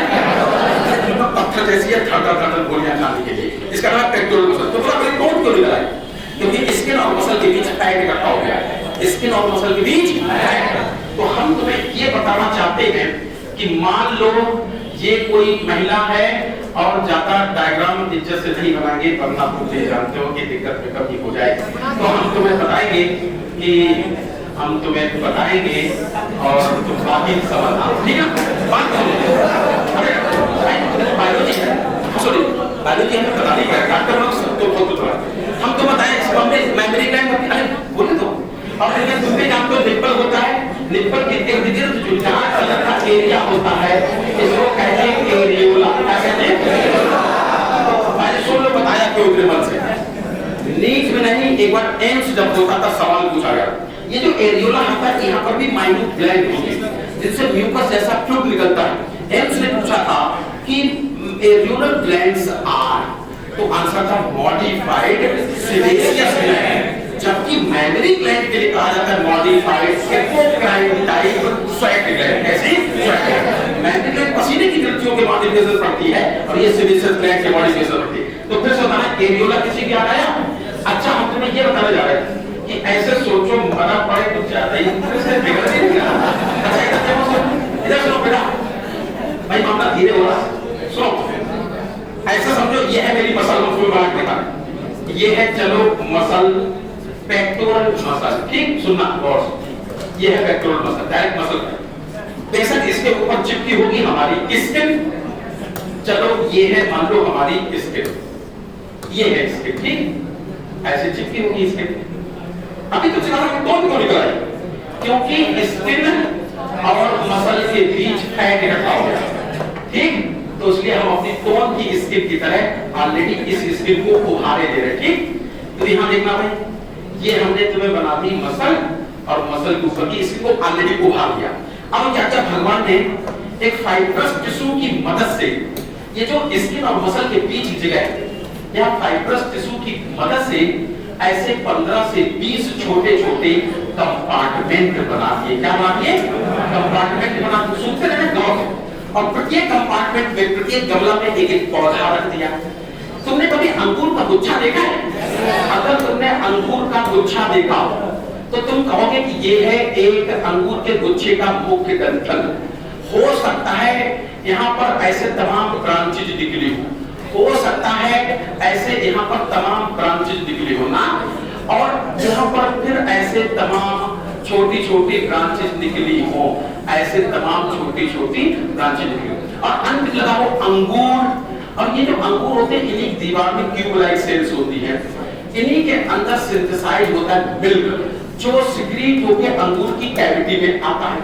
फिर कैविटी से निकलकर ये मिल्क यहाँ जाता है कहाँ? इस डक्ट में। इस डक्ट को कहते हैं मेमोरी ट्यूब्यूल। क्या कहते हैं? Memory tubule. यहाँ पर भी ऐसे अंगूर होगा, यहाँ पर भी तमाम सारी 1 2 3 बहुत सारी मेमोरी ट्यूब्यूल मिल जाए तो ये मोटी सी डक्ट बन जाती है, इसको कहते हैं मेमोरी डक्ट। क्या कहते हैं? और इधर की मेमोरी डक्ट, इधर की भी मेमोरी डक्ट जहां पर मिलती है वहां एक चेंबर से बन जाता है। इस चेंबर को कहते हैं एम्पुला। क्या कहते हैं? और यही मिल्क स्टोर होता है हम लोगों में ना। तो इस तरह के अंगूर के गुच्छा रखे होते हैं। देखो हम तुमसे एक बात कहा करते हैं, सिक्रीशन देने वाले को ग्लैंड कहते हैं। क्या कहते हैं? तो ये जो अंगूर वाला पोर्शन है ये ऐसा लगता है, चलो सिंपल से बना दे, ये ऐसे अंगूर वाला पोर्शन है, ये सिक्रीशन वाले ग्लैंड कहते हैं। तो अंगूर ऐसा लगता है ग्लैंडुलर पार्ट को दर्शाते, ठीक? और जो हमने ये फाइबर बनाए ये फाइब्रस पार्ट को दर्शाते। अब क्या किया तो मैं बताए, एम्पुला के बाद यहाँ से फिर एक डक्ट निकलती है। जो कैटल होती है, जो जानवर होते हैं, उनमें एम्पुला के बजाय यहाँ बड़ा सा थैला होता है। किसी जानवर का भी हम थोड़ा सा थन बना दें तो वहां पर क्या होता है, यहाँ पर बड़ा सा चेंबर होता है, इसमें तमाम मेमोरी डक्ट खुलती है। ये काफी बड़ा होता है, 4-5 लीटर दूध स्टोर कर देता है। फिर यहाँ से मात्र एक डक्ट होती है जो थन के टिप पे आके खुलती है। इसलिए गाय भैंस में एक ही मोटी सी धार निकलती है। ह्यूमन में क्या होता है, जितने ये अंगूर के गुच्छे प्रत्येक से एक डक्ट निकलकर निप्पल के टिप पे आके खुलती है। इन डक्ट को लैक्टिफेरस डक्ट कहते हैं। क्या कहते हैं? ये हम जानबूझ इसलिए बताते हैं, जिस दिन तुम डॉक्टर लोगे देखोगे महिलाओं में ब्रेस्ट कैंसर के केस सबसे ज्यादा होते हैं, तो तुम्हें नायलॉन के हेयर दिए जाते हैं जो निप्पल पकड़ के अंदर फंसाए जाते हैं। अगर ये यहाँ हेयर पूरा फंस गया तो जानते हैं ये डक्ट कहीं चोक नहीं हुई, ब्लॉक नहीं हुई, तो उससे ये पता चल जाता है कि कौन से एरिया में गांठ बन गई है, कैंसर बन गया। तो इस तरह से फिर से बताओ कि अच्छा जैसे पेड़ लगा देते किसी गमले में, बची हुई जगह पर हम लोग क्या करते हैं, फिर भर देते हैं मिट्टी। भगवान ने भी ऐसे ही कर दिया, ये जो जगह बची है यहाँ हो गया घी फैट फैट फैट। और तुम भी जानते हो ये फैट जितना ज्यादा होगा हमारी तोंद उतनी ज्यादा निकल आएगी। अर्थात जो फैट होते हैं ये ब्रेस्ट का शेप और साइज भी डिसाइड करते हैं। तो ब्रेस्ट के बारे में टोटल कितने टिश्यू भाग लिए? 3। दीवारें किस चीज की बनाई? फाइब्रस टिश्यू की। अंगूर के गुच्छे क्या है? Glandular tissue. और बीच में बची जगह में भर दिया फैट और फैट अर्थात एडिपोज टिश्यू। मिल्क यहाँ अंगूर के अंदर बनता है, यहाँ से सिंसाइड होकर कैविटी में आना, इसको कहते हैं मिल्क का सिक्रीशन होना। क्या कहते हैं? सिक्रीशन होना। और फिर यहाँ अंगूर से निकलकर यहाँ से होते हुए शरीर से बाहर आना, इसको कहते हैं लैक्टेशन। क्या कहते हैं? अंगूर की कैविटी में स्टोर होना, सेल से निकलकर कैविटी में आना मिल्क सिक्रीशन कहलाता है, और बॉडी से बाहर निकलना लैक्टेशन कहलाता है। तो हार्मोन सबसे चर्चित है, एक का नाम है प्रोलैक्टिन। क्या नाम है? एक का नाम है ऑक्सीटोसिन। देखो नाम कितना सुंदर। प्रोप्रीप्राइम माने अग्रिम, प्रोप्रीप्राइम माने प्रारंभिक, और लैक्टेशन मान लो तब मिल्क निकलना। प्रोलैक्टिन नाम बताता है कि हम लैक्टेशन नहीं खाएंगे, उससे पहले जिस काम की जरूरत है वो संभालेंगे। तो मिल्क बाहर है, उससे पहले क्या जरूरत है? उससे पहले ये जरूरत है कि जितने ज्यादा अंगूर होंगे मिल्क बनने का चांस उतना ज्यादा होगा, फिर मिल्क बने और निकल के यहाँ कैविटी में स्टोर हो। तो इस तरह से सवाल पूछा जाए मिल्क सिंथेसिस को कौन प्रमोट करता है और मिल्क के सिक्रीशन को कौन बढ़ाता है? तो प्रोलैक्टिन। तो मैं देखा ऑक्सीटोसिन, जिसका सबसे बड़ा नाम चर्चित है चाहे मदद में मदद करना। बेसिकली ऑक्सीटोसिन का काम है मसल में कॉन्ट्रैक्शन कराना। इसी एल्वेओलाई के पास कुछ ऐसी सेल्स होती है जिनमें कॉन्ट्रैक्शन होता है, जिसकी वजह से पूरा अंगूर पिचकता है। अगर ये अंगूर पिचक जाए तो वही होगा जैसे पिचकारी पिचकाते रंग बाहर आ जाता है, यहाँ से मिल्क बाहर आ जाएगा। तो सवाल ये पूछा जाए कि मिल्क इजेक्शन कौन कराता है? ऑक्सीटोसिन। मिल्क सिंथेसिस सिक्रीशन कौन कराता है? प्रोलैक्टिन। तुमने देखा हो कि गांव में हम तुम्हें बताएं पुराने जमाने की जो आया होती थी जब डिलीवरी कराती थी, ज्यादा स्लो हो गया। तो गांव में जब बच्चे घरों में पैदा होते थे डिलीवरी के बाद आया क्या करती थी? ब्रेस्ट को स्क्वीज करके जो पीला गाढ़ा मिल्क होता तो निकाल देती थी, ये सोच के कि 9 महीने की गंदगी इकट्ठी हो गई। लेकिन आजकल सरकारी अस्पतालों जाओ, दीवारों पे लिखा रहता है कि माँ का पहला मिल्क बच्चे के लिए अमृत का काम करता है। ना वैसे हम तो बताएं हमारे गांव में ऐसे कहा जाता है, आओ अगर मम्मी का दूध दिया है इसका मतलब जरूर कुछ उसमें ऐसी शक्ति है जो हमको पहलवान बना देती है ना। और हमने देखा हमारे बुजुर्ग इसीलिए गाय तक का पहला जो दूध होता है उसको गुड़ डाल के उसको उसी में बदल के पूरे खानदान में बंटवा देते हैं, जिससे पूरे खानदान के लड़के लफंगे बन जाए। क्या होता है ऐसा? हम तुम्हें बताने जा रहे हैं कि देखो एक बात समझो, ऐसे तो हम मम्मी के पास हम पकड़ा दे देंगे, इधर सुनो इधर सुनो दे देंगे। ऐसे तो हम लोग मम्मी की गोद में जब सिर रख के लेते तो दुनिया में सबसे ज्यादा सुरक्षित महसूस करते।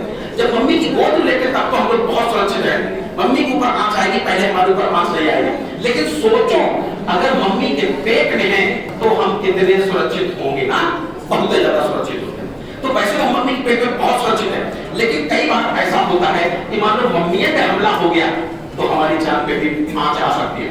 हम तुम्हें बताएंगे कुछ वायरस होते हैं जो ब्लड कैपिलरीज और प्लेसेंटा की दीवार को क्रॉस करते हुए आ जाते हैं बच्चे में।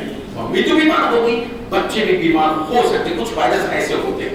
तो जैसे ही हम इस दुनिया में आते हैं मम्मी हमें तुरंत अपने ब्लड से तमंचा पकड़ा देती कि अगर इस वायरस का अर्थात किसी का हमला हो तुम्हारे ऊपर, दुश्मन का पैथोजन का, गोली मार देती। और हमने तुम्हें बताया था कि दुश्मन का गेंद बजाने के लिए हमारे पास 5 प्रकार के तमंचा होते हैं दुश्मन का गेंद बजाने के लिए। हमने पिक्चर देखी थी डी कंपनी, उन लोगों का मुख्य प्रोफेशन था दुश्मन का गेंद बजाना।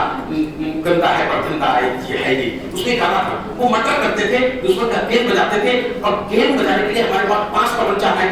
पहली उस एंटीबॉडी का नाम है आईजीजी, दूसरी एंटीबॉडी का नाम है आईजीए, आईजीएम, आईजीई, आईजीडी। तो ये जो फर्स्ट एंटीबॉडी होती है ये हमको डायरेक्ट यहाँ से प्लेसेंटा से मिलती है। अब सोचो यहाँ से मिलती है। अब सोचो बच्चा पैदा हो गया, कहाँ तक सारे बच्चे आईसीयू में ही पैदा नहीं होते, कुछ झोपड़पट्टी में भी पैदा होते हैं जहाँ आस पड़ोस कूड़े का ढेर है, बच्चा पैदा हुआ नाजुक है, हो सकता है बैक्टीरिया हमला हो जाए, बीमार पड़ जाए, तो तुरंत बच्चा पैदा होते ही साफ सुथरा करने के बाद उसकी माँ को रिटर्न कर दिया जाता है कि इसको पहले ब्रेस्ट फीडिंग कराओ, अपना दूध पिलाओ, क्योंकि हमको मम्मी के दूध से दूसरा बच्चा मिल जाता है। जब दुश्मन का अटैक होने का चांस जाता है तो अब एक हाथ से तवज्जा चलाएंगे, दोनों हाथों से तो दूसरा तवज्जा कहां से मिलेगा? मम्मी के मिल्क से मिलता है। इसलिए माँ का पहला दूध बच्चे के लिए अमृत कहलाता है। क्या नाम होता है कुछ पहले तो वो एंटीबॉडी ए रिच होता है। कैसा होता है? एंटीबॉडी ए रिच होता है। चलो ये सारी कहानी खत्म हो गई। हम तुम्हें एक बात बताएं, एक छोटी सी हेडिंग बची है, मेंस्ट्रुअल साइकिल। क्या बची? हम तुम्हें बताया करते हैं कि देखो जितने जानवर जन्म देते हैं बच्चों को, जितने जानवर बच्चों को जन्म देते हैं वो कहलाते हैं विविपेरस। क्या कहलाते हैं? विविपेरस कहलाते हैं। और हम तुम्हें बताएं कि जो विविपेरस होते हैं, जो विविपेरस होते हैं उनमें बच्चे का डेवलपमेंट यहाँ होता है और इस जगह को कहते हैं यूट्रस। क्या कहते हैं? यूट्रस। तो चाहे कोई भी विविपेरस जानवर जब उनको बच्चे पैदा करने होते तो उनके यूट्रस में सदा चेंजेस होते, लेकिन तुम भी जानते हो जो गाय भैंस कुत्ता बिल्ली ये साल के 12 महीने हैप्पी बर्थडे नहीं मनाते। इनमें साल के 12 महीने बच्चा पैदा होने की क्षमता नहीं होती। तो जिन महीनों में इनमें बच्चे पैदा होते हैं उन्हीं महीनों में इनके यूट्रस में चेंज होते हैं। हर महीने यूट्रस में चेंज ना होने की वजह से मेन शब्द नहीं लगाते। यूट्रस में चेंजेस इनके भी होता है, इनके यूट्रस में होने वाले चेंज को ईस्टर साइकिल कहते हैं। क्या कहते हैं? लेकिन ह्यूमन में अर्थात प्राइमेट्स में हर महीने बच्चे पैदा करने की क्षमता होती है। किसी को जनवरी, किसी को फरवरी, किसी को मार्च में होता है। तो इनका यूट्रस हर महीने अपनी मोटाई बढ़ाता है, घटाता है, बढ़ाता है, घटाता है। मेन मंथ होता है। इसलिए इनके अर्थात प्राइमेट्स के यूट्रस में होने वाले चेंजेस को मेंस्ट्रुअल साइकिल कहा जाता है। अदर मैमल्स में ईस्टर साइकिल कहा जाता है। क्या कहा जाता है? Easter cycle. और प्राइमेट्स में कहा जाता है मेंस्ट्रुअल साइकिल। हम तुम्हें पढ़ाएं इससे पहले एक बात होता है, दो शब्द जरूर जान लेना। एक शब्द होता है मेनार्की और एक शब्द होता है मेनॉर्की।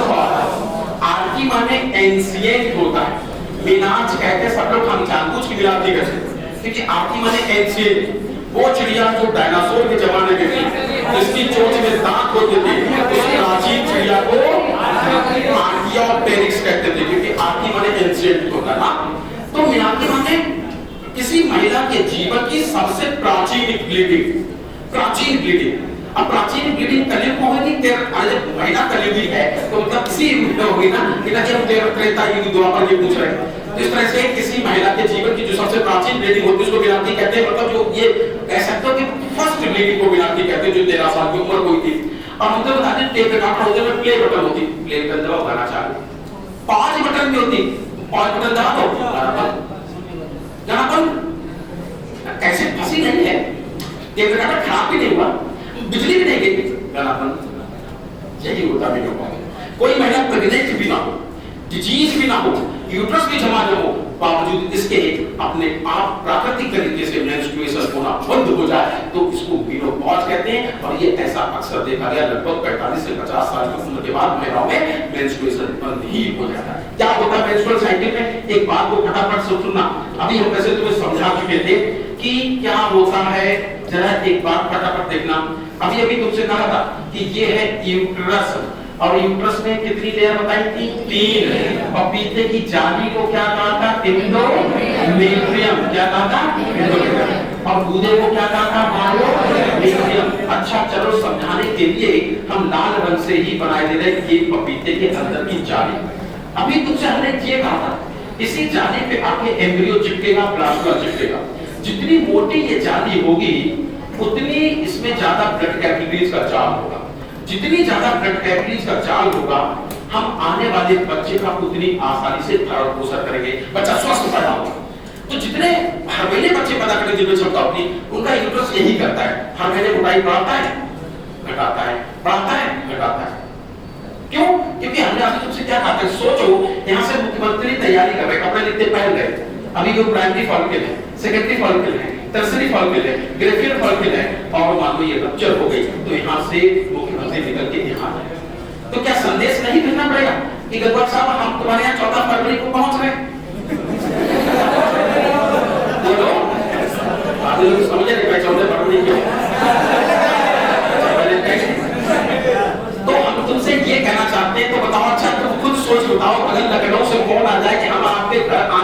हैं प्रदेश के सबसे बड़े मेहमान का फोन आ जाए आप लोग आने वाले हैं, हम घर में ताला बंद करके भाग जाएंगे कि गद्दे बिछाएंगे? अर्थात इंडिविजुअल को मोटा करें, केवल गद्दे बिछाएंगे, स्थान से पकवान भी लाएंगे, जो सारा ब्लड वेसल्स होंगे जिसमें ग्लूकोज हाथ से सप्लाई करें। अच्छा सोच रहे हो, हम तैयारी किए बैठे थे, फोन आ गया कि भाई साहब नहीं आ रहे, वो ना के पास एक्सीडेंट हो गया, आप राजा साहब मारे गए, तो तुम अच्छा हम क्या करेंगे? कुछ नहीं करेंगे, हम अपना गद्दा उठा लेंगे। क्या करेंगे? चाकू चलेगा, और जब चाकू चलेगा तो हम तुम्हें बताएं यहाँ पर ये टुकड़े कटेंगे, जैसे खीरा छीलते चाकू से तो उसके टुकड़े करते हैं, और जब चाकू चलेगा तो साथ में अंदर वाली ब्लड वेसल्स भी टूट जाती है। तो इस तरह से एंडोमेट्रियम के टुकड़े along with blood यहाँ से निकलकर बाहर आने लगते हैं, और इसी बाहर आने को कहते हैं मेंस्ट्रुएशन। क्या कहते हैं? मान लो अगली बार फिर फोन आ गया, लखनऊ हो जाए, दिल्ली से आ गया कि भाई साहब आपकी बार हम तो 28 मार्च को आने वाले हैं तुम्हारे यहाँ, बताओ हम क्या करेंगे? पूरे के बैठे होंगे कि गद्दा बिछाएंगे? मार्च में मान लो फिर तैयारी करेंगे कि बाबूजी आएंगे, अच्छे से स्वागत सत्कार करेंगे। मान लो फोन आएगा कि बाबूजी नहीं आ रहे, दामा के पास मानेंगे, बताओ हम क्या करेंगे? कोई बात नहीं, हम अपना गद्दा जो किराए के रहे थे वो फिर से उठा लेंगे, अर्थात यहाँ से फिर इस तरह से हमारा यूट्रस हर बार मोटाई बढ़ाता है, घटाता है। पर सोचो कहीं ऐसा हो जाए, फरवरी गुजर गई, मार्च गुजर गई, अप्रैल गुजर गई, कहीं मान लो मई में कहीं अचूक ऐसा हो जाए कि ये बाबूजी मान लो सचमुच में आ ही जाए, संदेश आया, मोटाई बढ़ाना शुरू कर दी, और मान लो ये आके बैठ ही गए, तो ये बताओ अब क्या होगा? हम इनसे ये नहीं कहते भाई साहब आप हर महीने संदेश भेजते थे, आते थे इसलिए गद्दा दुनिया दिन के लिए लाए, अब हम वापस आ रहे हैं। अगर ये बाबूजी आके बैठ गए तो चाहे 1 महीने बैठे थे, 2 महीने बैठे, 9 महीने बैठे, हम गद्दा वापस करने नहीं आएंगे। ऐसा नहीं पति से उधर पकड़ो तो उधर कोना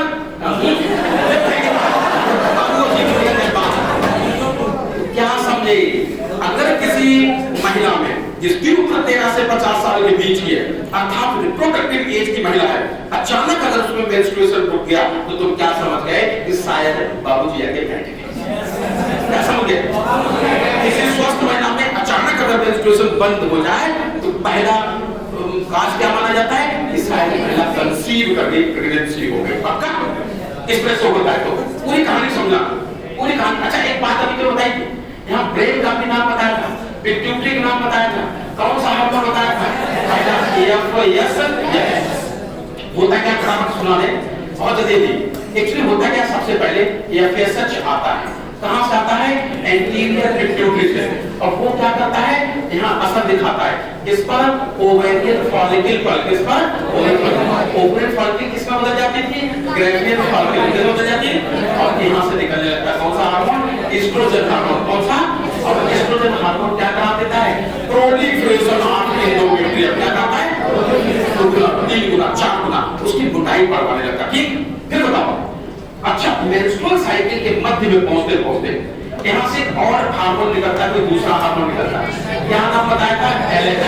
वो जब आता है तो यहाँ ग्रेवियन फॉलिकल को रप्चर कर देता है, LH भी निकला पिट्यूटरी से ही, एंटीरियर पिट्यूटरी से, और उसने क्या कर दिया? ओव्यूलेशन करा दिया, और ओव्यूलेशन हुआ कि बची हुई स्ट्रक्चर कार्पस लूटियम में बदल गई, and development of corpus luteum. Corpus luteum से कौन सा हार्मोन निकला? प्रोजेस्टेरॉन। जब तक प्रोजेस्टेरॉन पर हम अपना हाथ लगा रहेंगे तब तक ये थिकेंड एंडोमेट्रियम मेंटेन है। पक्का? अगर महिला अनमैरिड है तो इधर से स्पर्म जाने का चांस नहीं, नतीजा 24 घंटे के अंदर ये यहाँ पर जो सेकेंडरी साइड है मर जाएगा। लेकिन ये तो कर गया 24 घंटे। इसकी जो मम्मी जिसका नाम था कार्पस लूटियम, ज्यादातर महिलाओं में प्रति 28 दिन में यूट्रस में चेंजेस होते हैं। तो अगर हम एक साइकिल बना लें तो ऐसा लगता है कि ये पहला दिन, दूसरा दिन, तीसरा, प्रति 28 दिन में अगर ये पहला दिन है तो ये लगभग 14वां दिन। हम तो बताएं कि ज्यादातर महिलाओं में ओवुलेशन होता है 14वें दिन। किस दिन होता है? अब 14 दिन के बाद ओवुलेशन हुआ, नतीजा मम्मी को झमाझम खुशियां बांट लगभग मम्मी को खबर लगती है 9 दिन बाद। 14 9 कितना हो गया? 23। यानी कि मेंस्ट्रुअल साइकिल को डेट के साथ होता है, तो 23वें दिन इस खबर मम्मी को पाती है कि आपको बच्चा मारा गया। और उसी दिन से रोना शुरू कर देती और रो के जान दे देती, अर्थात ये नष्ट हो जाती, डिजनरेट हो जाती अगले 5 दिन में। तो 24 1 25 2 3 4 23 और 5 कितने हो गए 28। तो 28 तारीख को आपस में जब नष्ट हो जाएगी, नतीजा प्रोस्टेट निकलना बंद हो जाएगा, अर्थात ऐसा होता अपना हाथ हटा लेंगे और एंडोमेट्रियम सेट ऑफ हो जाएगी। तो मेंस्ट्रुएशन का मुख्य कारण क्या है? Fall in blood progesterone level. क्या किसकी मात्रा किस हार्मोन की मात्रा घट जाती है? Progesterone level. किसकी घट जाती है? Progesterone level. पक्का? तो इस तरह से मेंस्ट्रुअल साइकिल का पूरा हमने हिसाब बताया तुम्हें। देखो एक बात होगा, हमने ऐसे करके पढ़ा दिया, एनसीईआरटी ने ऐसे ही करके पढ़ा दिया, एनसीईआरटी ने भी ऐसे ही पढ़ाया। उन्होंने क्या किया है, छोड़ो, उन्होंने क्या किया, एक जैसे ब्रेन से अलग हार्मोन निकाले। अगले पेज पे बताएं क्या उन्होंने कहा कि मान लो ये है पूरा टाइम पीरियड, ये है पूरा टाइम पीरियड, कितना पढ़ा दिया, कितना पढ़ा रहे। और हमने तुमसे कहा था कि यहाँ 1 2 3 5 दिन मान लो, और दिन करते करते मान लो ये 14वां दिन है, और मान लो करते करते मान लो ये 28वां दिन। ठीक, उन्होंने अभी सोचो ने क्या कहा कि ब्रेन से 2 हार्मोन पढ़े थे, कौन से? एक निकलता है एफएसएच और एक निकलता है एलएच। ऐसे 2 हार्मोन पढ़े थे। अच्छा ये बताओ कि अब इन हार्मोन का असर कहां हुआ था? ओवरी पर। कहां हुआ था? एफएसएच की वजह से जो फॉलिकल थे उनका डेवलपमेंट बढ़ जाता था, घट जाता था, प्राइमरी सेकेंडरी में, सेकेंडरी टर्शियरी में, टर्शियरी किसमें, ग्रेजुएट। और फिर पक्का, लेकिन जिस दिन अचानक एलएच की मात्रा बहुत ज्यादा हो जाती थी, उस दिन ये फॉलिकल ऐसे ही बना रहता कि रप्चर कर जाता था, और 20 स्ट्रक्चर बाहर निकलती थी, बची हुई स्ट्रक्चर किसमें कन्वर्ट हो जाती थी? कार्पस लूटियम में समझ जाते हैं। अच्छा एक बात बताओ, जब तक primary secondary tertiary graduate follicle है तब तक यहाँ से कौन सा हार्मोन निकलेगा? कौन सा? ईस्ट्रोजन। कौन सा निकलेगा? इस ईस्ट्रोजन की वजह से एंडोमेट्रियम की मोटाई, जैसे जैसे ईस्ट्रोजन मात्रा बढ़ेगी, एंडोमेट्रियम की थिकनेस बढ़ेगी घटेगी? बढ़ेगी। एंडोमेट्रियम की थिकनेस बढ़ेगी घटेगी? घटेगी बढ़ेगी घटेगी। अच्छा अब अगर अचानक प्रोस्टेट की मात्रा जिस दिन बढ़ गई उस दिन ये रप्चर हो जाएगी, नतीजा हमारे ब्लड में अब नए हार्मोन की मात्रा बढ़ जाएगी। ये दूसरा हार्मोन कौन सा था? तो एक तो था एस्ट्रोजन, तो दूसरा कौन था? प्रोजेस्टेरॉन। यहाँ पर प्रोजेस्टेरॉन उतना हाई नहीं होगा, लेकिन जिस दिन कार्पस लूटियम बन गई, नेक्स्ट डे प्रोजेस्टेरॉन की मात्रा बहुत ज्यादा हो जाएगी। कुछ याद आना? और प्रोजेस्टेरॉन जब तक रहेगा तब तक यूट्रस की एंडोमेट्रियम की मोटाई बढ़ती ही रहेगी। लेकिन हमने कहा था कितने दिन बाद ये नष्ट हो जाएगी? 28वें दिन तक पूरी तरह नष्ट हो जाएगी, और जैसे ही नष्ट हो गई इस एंडोमेट्रियम टुकड़े कट कट के यहाँ से गिरने लग जाएंगे। एनसीईआरटी ने ऐसे बताया, हमने ऐसे बताया, बात एक ही है। यहाँ पर भी ब्रेन और उससे निकलने हार्मोन होता है, और यहाँ ओवरी का जो होता है उसको ओवेरियन साइकिल कह सकते हो, यूट्रस में होने वाले चीज को यूट्राइन साइकिल कह देते हो। यहाँ से कौन कौन सा हार्मोन होता है? ईस्ट्रोजन और प्रोजेस्टेरॉन। ओवरऑल बोले कि मेंस्ट्रुअल साइकिल को टोटल कितने हार्मोन कंट्रोल करते हैं? 4। पक्का? तो इस तरह से हमने तो बताया कि ये होती है कहानी। एक बात समझना गौर से, जब मेंस्ट्रुअल साइकिल चलती तो पूरी साइकिल में ये जो लास्ट के 14 दिन होते हैं ये हमेशा फिक्स होते, कांस्टेंट होते। जैसे देखो बायोलॉजी है, साइंस ऑफ एक्सेप्शन चलाती है, यहाँ चीज बदलती रहती है, फिक्स कुछ भी नहीं होता। जैसे डेट से समझाएं कि किसी ने महिला ने कहा कि हमारी 1 जनवरी को ब्लीडिंग हुई, तो 100 में से 90 महिलाएं ऐसी मिलती हैं जिनमें ज्यादातर नेक्स्ट ब्लीडिंग 28 दिन बाद ही शुरू होगी। मेंस्ट्रुअल साइकिल का पीरियड कितना होता है? 28 दिन। वो तो 30 दिन का भी सकता है, 32 का हो सकता है, 35, 21 से लेकर 35 दिन तक कुछ भी हो सकता है। लेकिन हम तुम्हें बताएं ज्यादातर एवरेज बात करें तो प्रति 28 दिन बाद यूट्रस में चेंजेस होते हैं, मेंस्ट्रुएशन होता है। तो सवाल ये है कि जो पूरी साइकिल का लास्ट का जो दिन है, पता तुम्हें ये जो पूरी साइकिल पढ़ाई है इसमें इसको 3 भागों में बांटा जाता है। ये वो समय है जब तक यूट्रस की मोटाई बढ़ती है, इसको कहते हैं प्रोलिफरेटिव फेज। क्या कहते हैं? ये 1 दिन का समय है, 14वां दिन, इस दिन ओवुलेशन होता है, इसको कहते हैं ओवुलेटरी फेज। बाद में कार्पस लूटियम बन जाती है, इससे प्रोस्टेट सीक्रेट होता है, इसलिए इसको कहते हैं लूटियल फेज। नियमानुसार पहली फेज होनी चाहिए प्रोलिफरेटिव, दूसरी होनी चाहिए ओवुलेटरी, तीसरी होनी चाहिए सीक्रेटरी। और जब ये मम्मी मर गई तब होगा ब्लीडिंग, तो ये होनी चाहिए आखिरी। लेकिन शरीर में क्या चल रहा महिलाएं समझ नहीं पाती, इसलिए उनको याद समझाने के लिए वैज्ञानिकों डॉक्टर ने लिखा जब ब्लीडिंग शुरू होती है उसको पहला नंबर दिया। तो मेंस्ट्रुअल साइकिल की फर्स्ट फेज को कहते हैं ब्लीडिंग फेज, जो 3 से 5 दिन की होती है। फिर ये है प्रोलिफरेटिव फेज, 1 दिन की होती है ओवुलेटरी फेज, 14 दिन की होती है सेक्रेटरी फेज। इनमें सभी दिन चेंज हो सकते हैं, लेकिन ये जो लास्ट का 14 दिन वाली फेज है ये फिक्स रहा करती है। इसी के दम पे सवाल पूछा जाता है कि एक महिला में ब्लीडिंग प्रतिदिन 28 दिन बाद होती है, तो बताओ ओवुलेशन किस दिन होगा? कैलेंडर से बोले तो ऐसे समझो किसी महिला में 1 जनवरी को ब्लीडिंग हुई थी, बताओ नेक्स्ट ब्लीडिंग कब होगी, ओवुलेशन कब होगा? अगर उसकी साइकिल 28 दिन की है तो ओवुलेशन कब होगा? तो हमने तुमसे कहा था कि यहाँ से ये 14 दिन सदा फिक्स होते हैं, ये वाले दिन वेरिएबल होते हैं। अगर किसी ने ये कहा कि मेंस्ट्रुएशन 28 दिन का है तो x + 14 = 28, तो बताओ x की वैल्यू कितनी आएगी? 28 में से 14 ने कितना? 14। इसका मतलब ये है कैलेंडर मेथड से बात करें तो 14 जनवरी को ओवुलेशन होगा। कितना ओवुलेशन होगा? 14। अगर किसी ने ये कहा कि किसी महिला में जो मेंस्ट्रुएशन है वो प्रति इतने दिन बाद शुरू होता है, 30 दिन बाद शुरू होता है, तो x ये वाला समय वैरी करेगा, ये तो कांस्टेंट है, प्लस 14 बराबर टोटल कितने दिन? 30 दिन। कितने दिन? 30 दिन। तो x बराबर कितना आएगा? 30 में से 14 गया 16। डेट से समझाएं तो अगर किसी महिला में प्रति 30 दिन बाद चेंज होता है, 1 जनवरी की ब्लीडिंग हुई तो 16 जनवरी को ओवुलेशन होगा। क्या होगा? ओवुलेशन। इतना हमने क्यों गौर करके पढ़ा है? जब तुम्हें कॉन्ट्रासेप्शन बताएंगे तो हम तुम्हें ये बताएंगे, सवाल ऐसे पूछा जाएगा कि मान लो किसी महिला की मेंस्ट्रुएशन 28 दिन का होता है, 1 जनवरी को ब्लीडिंग हुई, तो बताओ ओवुलेशन 14 तारीख को होगा। सवाल पूछा जाएगा अगर इस महिला ने फिजिकल रिलेशन एस्टैब्लिश किया था 14 जनवरी को, तो बताओ ये प्रेग्नेंट होगी कि नहीं होगी? तो 14 जनवरी को अगर फिजिकल रिलेशन एस्टैब्लिश किया तो इधर से 14 जनवरी को स्पर्म पहुंच जाएगी, और चूंकि यहाँ ओवा आ ही चुका था, दोनों चारों कर जाएंगे, प्रेगनेंसी हो जाएगी। तो प्रेगनेंसी के पूरे चांस।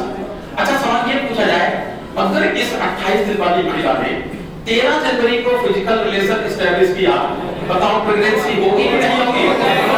तो हमने तुम्हें बोला कि माना 13 जनवरी को इधर से स्पर्म नहीं आ पाया, लेकिन ओवा तो आ गया है, और ओवा यहाँ टुक बैठा रहेगा कितने दिन? 1 दिन। ओवा कितने दिन जिंदा रहता? 1 दिन। तो 13 तारीख को ओवा आ गया, लेकिन स्पर्म नहीं आया, कोई बात नहीं। अगला दिन हुआ, 14वां दिन हुआ, और मान लो उस दिन स्पर्म आ गया, तो भी प्रेगनेंसी के पूरे चांस। अगर सवाल ये पूछा जाए, मान लो ये महिला जो है 15 जनवरी को क्वाइटस करती है, बताओ प्रेगनेंसी होगी नहीं? तो हमने तुमसे बोला कि 15 जनवरी को होगी कि नहीं होगी? नहीं, पहले 12 जनवरी को होगा कि नहीं होगा? तो 12 जनवरी को होगा तो नहीं आया, होगा 14 जनवरी को आएगा। तो हम तुमसे ये कह रहे थे कि 14 जनवरी को अगर होगा क्वाइटस किया, या 13 को किया, या 12 को किया, तो इस पर आ गया ओवा नहीं है, ये यहाँ 2 दिन अर्थात 48 घंटे यहाँ टुकुर बैठा है। तो 12 तारीख को भी इस पर बैठा है, 13 तारीख को भी इंतजार करता रहेगा, और 14 तारीख को अगर यहाँ आ गया होगा तो पूरे चांस। नहीं, सवाल ये 15 तारीख को क्वाइटस किया तो हमने तुमसे कहा कि अगर 15 तारीख को क्वाइटस किया गया, ओवुलेशन तो 14 को ही हो चुका था, ओवा आ गया, लेकिन ओवा भी इंतजार करेगा कितने दिन? 1 दिन। तो आज 14 तारीख है, ओवा आ गया, इस पर नहीं कोई बात नहीं, कल 15 तारीख हुई, इस पर आया तो भी पूरे चांस है ना। इसलिए हमने तुमसे कहा जो बायोलॉजी है वेरिएशन का चांस होता है, इसलिए यहाँ सेफ साइड के लिए 2 दिन पहले और 2 दिन बाद, अर्थात 16 और 17। ये जो बीच का समय है, जो लोग संतान चाहते उनके लिए फ्रूटफुल पीरियड कहलाता है, और जो संतान नहीं चाहते उनके लिए ये समय, बचा हुआ ये समय और बचा हुआ ये समय कॉन्ट्रासेप्शन के आधार पर सेफ पीरियड कहलाता है। क्या कहलाता है? Safe period. इसलिए बताते हैं 10 तारीख से लेकर 17वीं तारीख तक पत्नी में संयम रखना चाहिए, दूरी रखनी चाहिए, तो प्रेगनेंसी के अनवांटेड प्रेगनेंसी के चांस नहीं होता। क्या है? मेंस्ट्रुअल साइकिल खत्म हो गया, बेकार हो गया सब। सोच क्या दोनों चैप्टर लिखता था कि पढ़ाने जो बोला छोड़ दो, क्लियर हो जाएगा। तो इस तरह से पूरी एनाटॉमी वाली बात पढ़ा चुके थे। बात है फिजियोलॉजी ध्यान करो, पहली हेडिंग ये थी कौन सी? गैमेटोजेनेसिस। अगर हम पुरुषों में पढ़ाएंगे तो उसको क्या कहेंगे? स्पर्मेटोजेनेसिस। अगर फीमेल में पढ़ेंगे तो क्या कहेंगे? जेनेसिस। और हम तो बता रहे जब मेल फीमेल में बन जाएंगे तब हम इनको गले मिलाएंगे, गले मिलने को क्या कहेंगे कॉपुलेशन, पुरुष के शरीर से सीमेन निकल कर पहुंच जाएगा फीमेल की बॉडी में, इसको क्या कहेंगे इनसेमिनेशन। और बाद में मेल फीमेल गैमेट मिलेंगे तो फर्टिलाइजेशन क्या होगा, फर्टिलाइजेशन। हम तुम्हें एक बात बताना चाहते हैं, जो गैमेटोजेनेसिस होता है ये गैमेटोजेनेसिस अचानक नहीं शुरू हो जाता, ज्यादातर ये एज ऑफ प्यूबर्टी पर शुरू होता है। एज ऑफ प्यूबर्टी यौवना अवस्था को कहते हैं, जो 11, 13 और 16 साल की उम्र पर आती है। ये छोटी वाली रेंज किसकी होती है, फीमेल की, और बड़ी वाली रेंज किसकी होती है, मेल की। तो तुमने देखा होगा बराबर के अगर भाई बहन हैं तो भी पापा कहते हैं हम पहले अपनी लड़की की शादी करेंगे फिर लड़की करेंगे।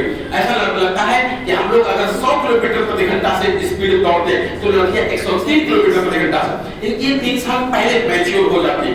इसलिए तुमने देखा होगा कि लड़कों की शादी की उम्र हाई रखी जाती है, लड़कियों की शादी की उम्र कम रखी जाती है। अच्छा बताना, मम्मी को क्षमता कब आ गई, 13 साल, पापा को क्षमता कब आ गई, 16 साल। लेकिन हम तुमसे ये कहते हैं कि जब 13 साल में मम्मी को क्षमता आ गई थी तो सरकार ने ये उम्र बढ़ा के 18 साल के ऊपर दी, हम लोगों को 21 साल के ऊपर दी।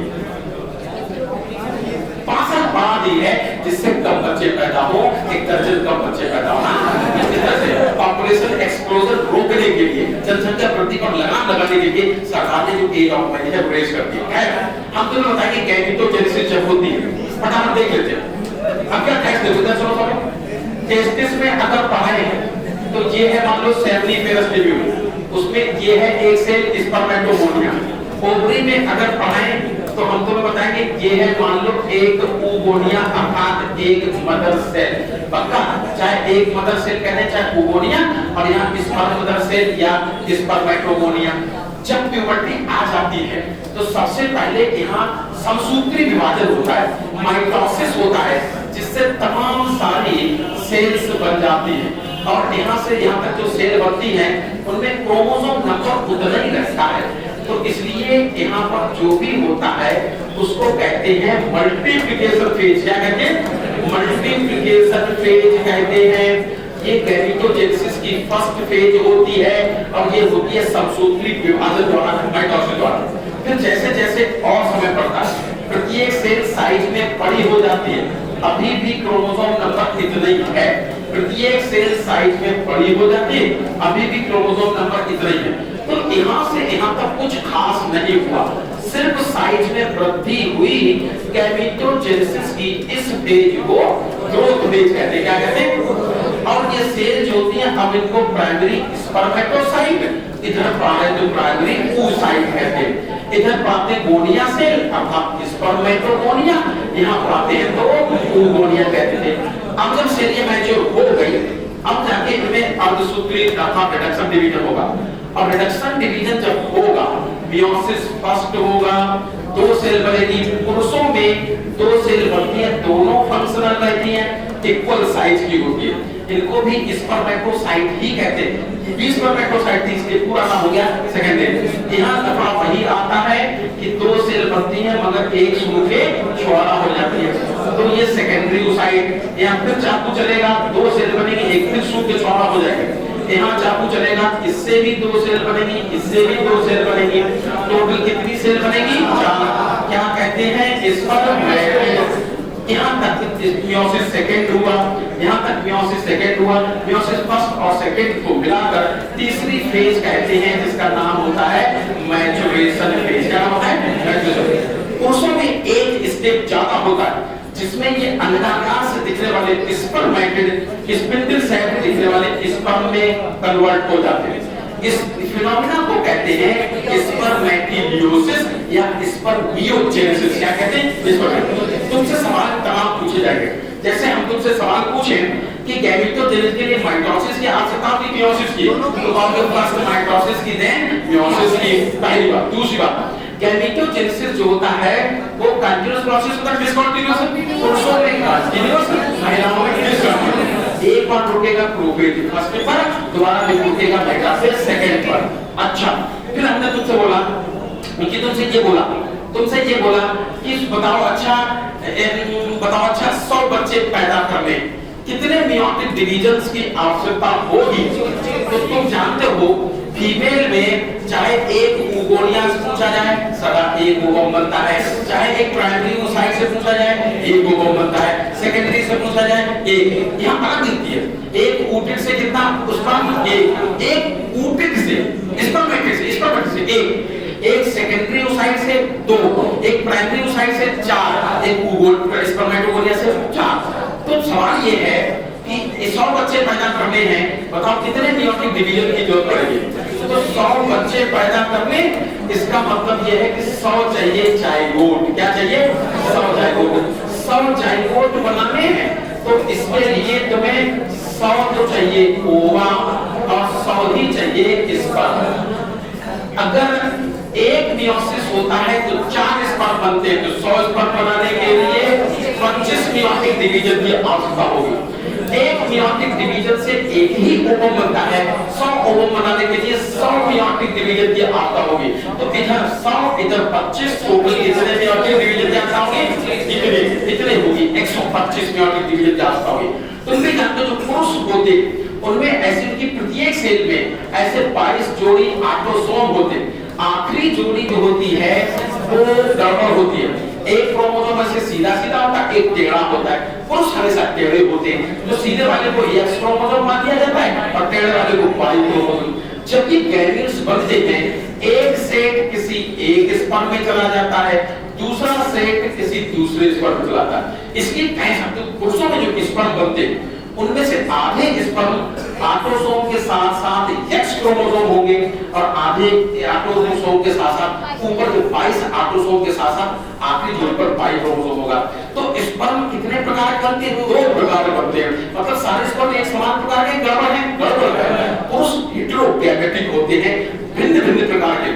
महिलाओं में प्रत्येक सेल में ऐसे 22 ऑटोसोम तो है ही, लेकिन लास्ट में ये दोनों क्रोमोसोम एक समान होते हैं। सिंबल से दर्शाएं तो ऐसा लगता है एक्स होते हैं। तो जब ये सेट पूरा जाएगा तो लगता है ऑटोसोम के साथ एक्स आएगा, जब ये पूरा सेट किसी में जाएगा तो भी ऑटोसोम के साथ एक्स ही आएगा।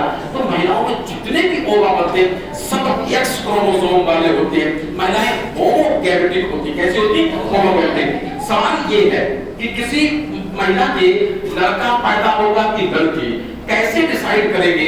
तो हमने कहा था ओवा तो हमेशा एक्स क्रोमोसोम वाला है, इधर से जो स्पर्म है उन पे सारा भेद है, एक्स वाला गया कि वाई वाला गया, है कि नहीं? अच्छा, तो हम तुम्हें बताना चाहते हैं कि सोचो अगर ये एक्स वाला क्रोमोसोम जल्दी पहुंच गया तो यहाँ जो जाइगोट बन के आएगा उसमें हो जाएगा एक्स से एक्स, नतीजा आने वाली संतान क्या हो जाएगी? लड़की। और मान लो ओवा निकला, ओवा में तो सारा एक्स होगा, कहीं ऐसा हो अब की बार जल्दी पहुंच जाए वाई वाला क्रोमोसोम, तो दोनों मिल जाएंगे, जाइगोट बन जाएगा एक्स वाई वाला। इससे क्या बनेगा? लड़का। तो आने वाली संतान का सेक्स क्या होगा? ये पापा साइड से डिसाइड होता है, मम्मी साइड से? ये पापा साइड से डिसाइड होता है। पुराने जमाने के लोग ऐसे हुआ करते थे कि अगर लड़कियां बार-बार पैदा हो तो लड़की औरत को दोषी ठहराते थे कि कलगुही के चक्कर में हमारा वंश का सत्यानाश हो गया। हम समझो जरा कलगुही चक्कर हुआ कि कलगुआ चक्कर हुआ? आने वाले बच्चे का सेक्स डिसाइड होता है जैसे फादर साइड से। इसमें से हमने तुम्हें गैमेटोजेनेसिस बता दी। अब गैमेटोजेनेसिस के बाद बात आई स्पर्म की। स्ट्रक्चर स्पर्म की सब लोग जानते हैं कितने पार्ट होते हैं? हेड, नेक, मिडिल पीस और टेल। लोकोमोटरी स्ट्रक्चर किसको कहेंगे? टेल को। सोर्स ऑफ एनर्जी किसको कहोगे? मिडिल पीस को। और हेरेडिटरी पार्ट किसको कहोगे? न्यूक्लियस को। अच्छा, ओवा की स्ट्रक्चर सबको याद आएगी, ठीक है? तुम्हें एक बात बताएं, एक छोटी सी थी क्वाइटस या कपुलेशन। क्या होती है? क्वाइटस या कपुलेशन। गैमेटोजेनेसिस के बाद कपुलेशन। कपुलेशन जो होता है हम तुम्हें बताते हैं 2 प्रकार का होता है। एक ट्रू कपुलेशन होता है जिसको क्वाइटस यानी कि संभोग कहा जाता है। ट्रू कपुलेशन तभी कहते हैं जब मेल फीमेल दोनों के कपुलेटरी आर्गन इस्तेमाल होते हैं, जैसे हम लोगों में पेनिस और महिलाओं में वजाइना। और एक फाल्स कपुलेशन होता है जिसको एम्प्लेक्सिस कहते हैं। मेढक में पेनिस नहीं होता है, ऐसे पोगटर में मेढक के पीठ पे बैठ जाता है और बस हो गुजरे। इसको कहते हैं फाल्स कपुलेशन। क्या कहते हैं? तुम बताएं तुम्हें कि हम लोगों में बहुत जल्दी बस खत्म ही है बच्चा, बहुत ही जल्दी सुन लो। हम लोगों में क्या हुआ जब कपुलेशन होता है, यहाँ वजाइना में सीमेन आता है। सीमेन में स्पर्म होते हैं, जब तक बना के नहीं दिखाएंगे कुछ नहीं समझ में आएगा। ये है ऐसा लगता है प्लाज्मा मेम्ब्रेन, हेड उसके अंदर न्यूक्लियस, एक सेंट्रियोल दूसरा सेंट्रियोल, इसी सेंट्रियोल की त्रिभुज पकड़ के खींच दी तो एक्सियल फिलामेंट बन गया, इन्हीं चारों तरफ अरेंज हो गई बहुत सारी माइटोकॉन्ड्रिया। अच्छा, और ये है साइटोप्लाज्म सेल मेम्ब्रेन, और ये है सुनो बेटा, ये है पूरा हमारा स्पर्म। सुनो पहले, ये जो सेल मेम्ब्रेन होती है इसके ऊपर कुछ प्रोटीन छुपी होती है, और इन प्रोटीन को कहते हैं, कुछ कहते हैं, क्या कहते हैं बता दी, क्या कहते हैं इसको, कहते हैं फर्टिलाइजिन। क्या कहते हैं फर्टिलाइजिन। थोड़ा सा समझाएंगे तो तुमको समझना है। इसी तरह हम तुम्हें ओवा की स्ट्रक्चर पढ़े। ओवा होता है, ऐसा लगता है ओवा में, इधर देखो ये है ओवा की प्लाज्मा मेम्ब्रेन, अंदर न्यूक्लियस और साइटोप्लाज्म। अभी तुमसे कहा था कि ओवा के चारों तरफ एक प्रोटीन की बनी लेयर बताई थी, नाम था जोना पेलुसिडा, और इस जोना पेलुसिडा में कुछ प्रोटीन्स फंसी होती थी और उनको हम कहेंगे फर्टिलाइजिन। क्या कहेंगे? अगर हम यहाँ डायग्राम से बनाएं तो ऐसा लगता है इस तरह से फंसी है अंदर फर्टिलाइजिन। फर्टिलाइजिन थोड़ा सा बनाने कठिन है, ये है फर्टिलाइजिन नाम की। एक्चुअली है कि ना, लगातार 5 दिन हो गए तो शरीर क्या गया थोड़ा सा, घंटे की स्पीड बढ़ पाएगी। और ये है तो इस जोना पेलुसिडा में जगह जगह ऐसी कुछ प्रोटीन, बेटा इस तरह की कुछ प्रोटीन फंसी होती है और इनको कहते हैं फर्टिलाइजर। अभी तुमसे कहा था कि जब ओवा रिलीज हुआ था, सेकेंडरी ओसाइट रिलीज हुआ, तब तुम्हें बताया था एक सेल्स की भी लेयर होती और इस सेल्स की लेयर को कहते थे करोना रेडिएटा। लेकिन तुम्हें हम बताएं ऐसे पूरे में होती है, थोड़े बना के दिखा दी करोड़ इतनी देर तक बनाए। जैसे दीवार बनाते समय तुमने ईंटा होता है और दो ईंटा के बीच में सीमेंट की लेयर होती है, वैसे ही हम तुम्हें बताएंगे करोना रेडिएटा की दो सेल्स के बीच में हाइड्रोरोनिक एसिड नाम के म्यूकस जैसे सब्सटेंस की लेयर होती है, जो इन करोना रेडिएटा की सेल्स को आपस में चिपकाए रखता है, जैसे दीवार में ईंटा चिपके होते। पक्का? अब बात को समझो होता है, जब ये स्पर्म बॉडी से निकलता है, पुरुष की बॉडी से निकलता है, इसके हेड के चारों तरफ भी तमाम फैटी कंपाउंड होते हैं, जिसके अंदर ही ये बाइंडिंग प्रोटीन अर्थात फर्टिलाइजिन छुपी रहती है। ऐसे सोचो तुम्हारे खोपड़ी में बहुत सारे दाने हो और तुम लेकिन बड़े बड़े बाल रखते हो, तो बालों के अंदर दाने छुपे होंगे, बाहर से दिखाई नहीं पड़ेंगे। इस तरह का स्पर्म वैजाइना में आता है। अगर ये इसका मुंडन नहीं करोगे, अर्थात ये फैटी कंपाउंड इरेज नहीं करोगे, तो हम तुम्हें बताएंगे ये जो प्रोटीन है जिसको फर्टिलाइजिन कहते हैं, ये एक्सपोज नहीं हो पाएगी।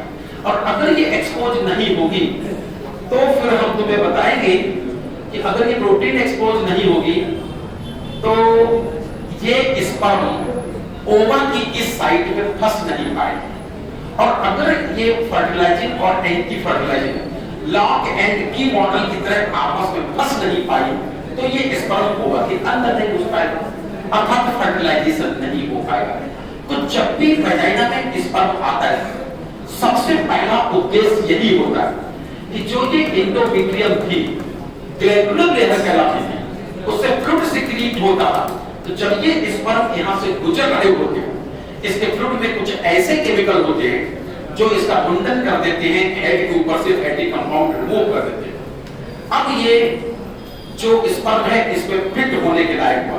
अब इस स्पर्म में कह सकते हो फर्टिलाइजेशन की कैपेसिटी आ गई, क्षमता आ गई। तो इस तरह से फर्टिलाइजेशन की दिशा में सबसे पहला स्टेप होता है कैपेसिटेशन का। किसका होता है? कैपेसिटेशन, अर्थात स्पर्म में कैपेसिटी डेवलप कर दो जिससे वो फर्टिलाइजेशन कर सके। कैपेसिटेशन का काम कहाँ होता है? यूट्रस में होता है। कहाँ होता है? यूट्राइन फ्लूइड होता है, वो फैटी कंपाउंड रिमूव करता है।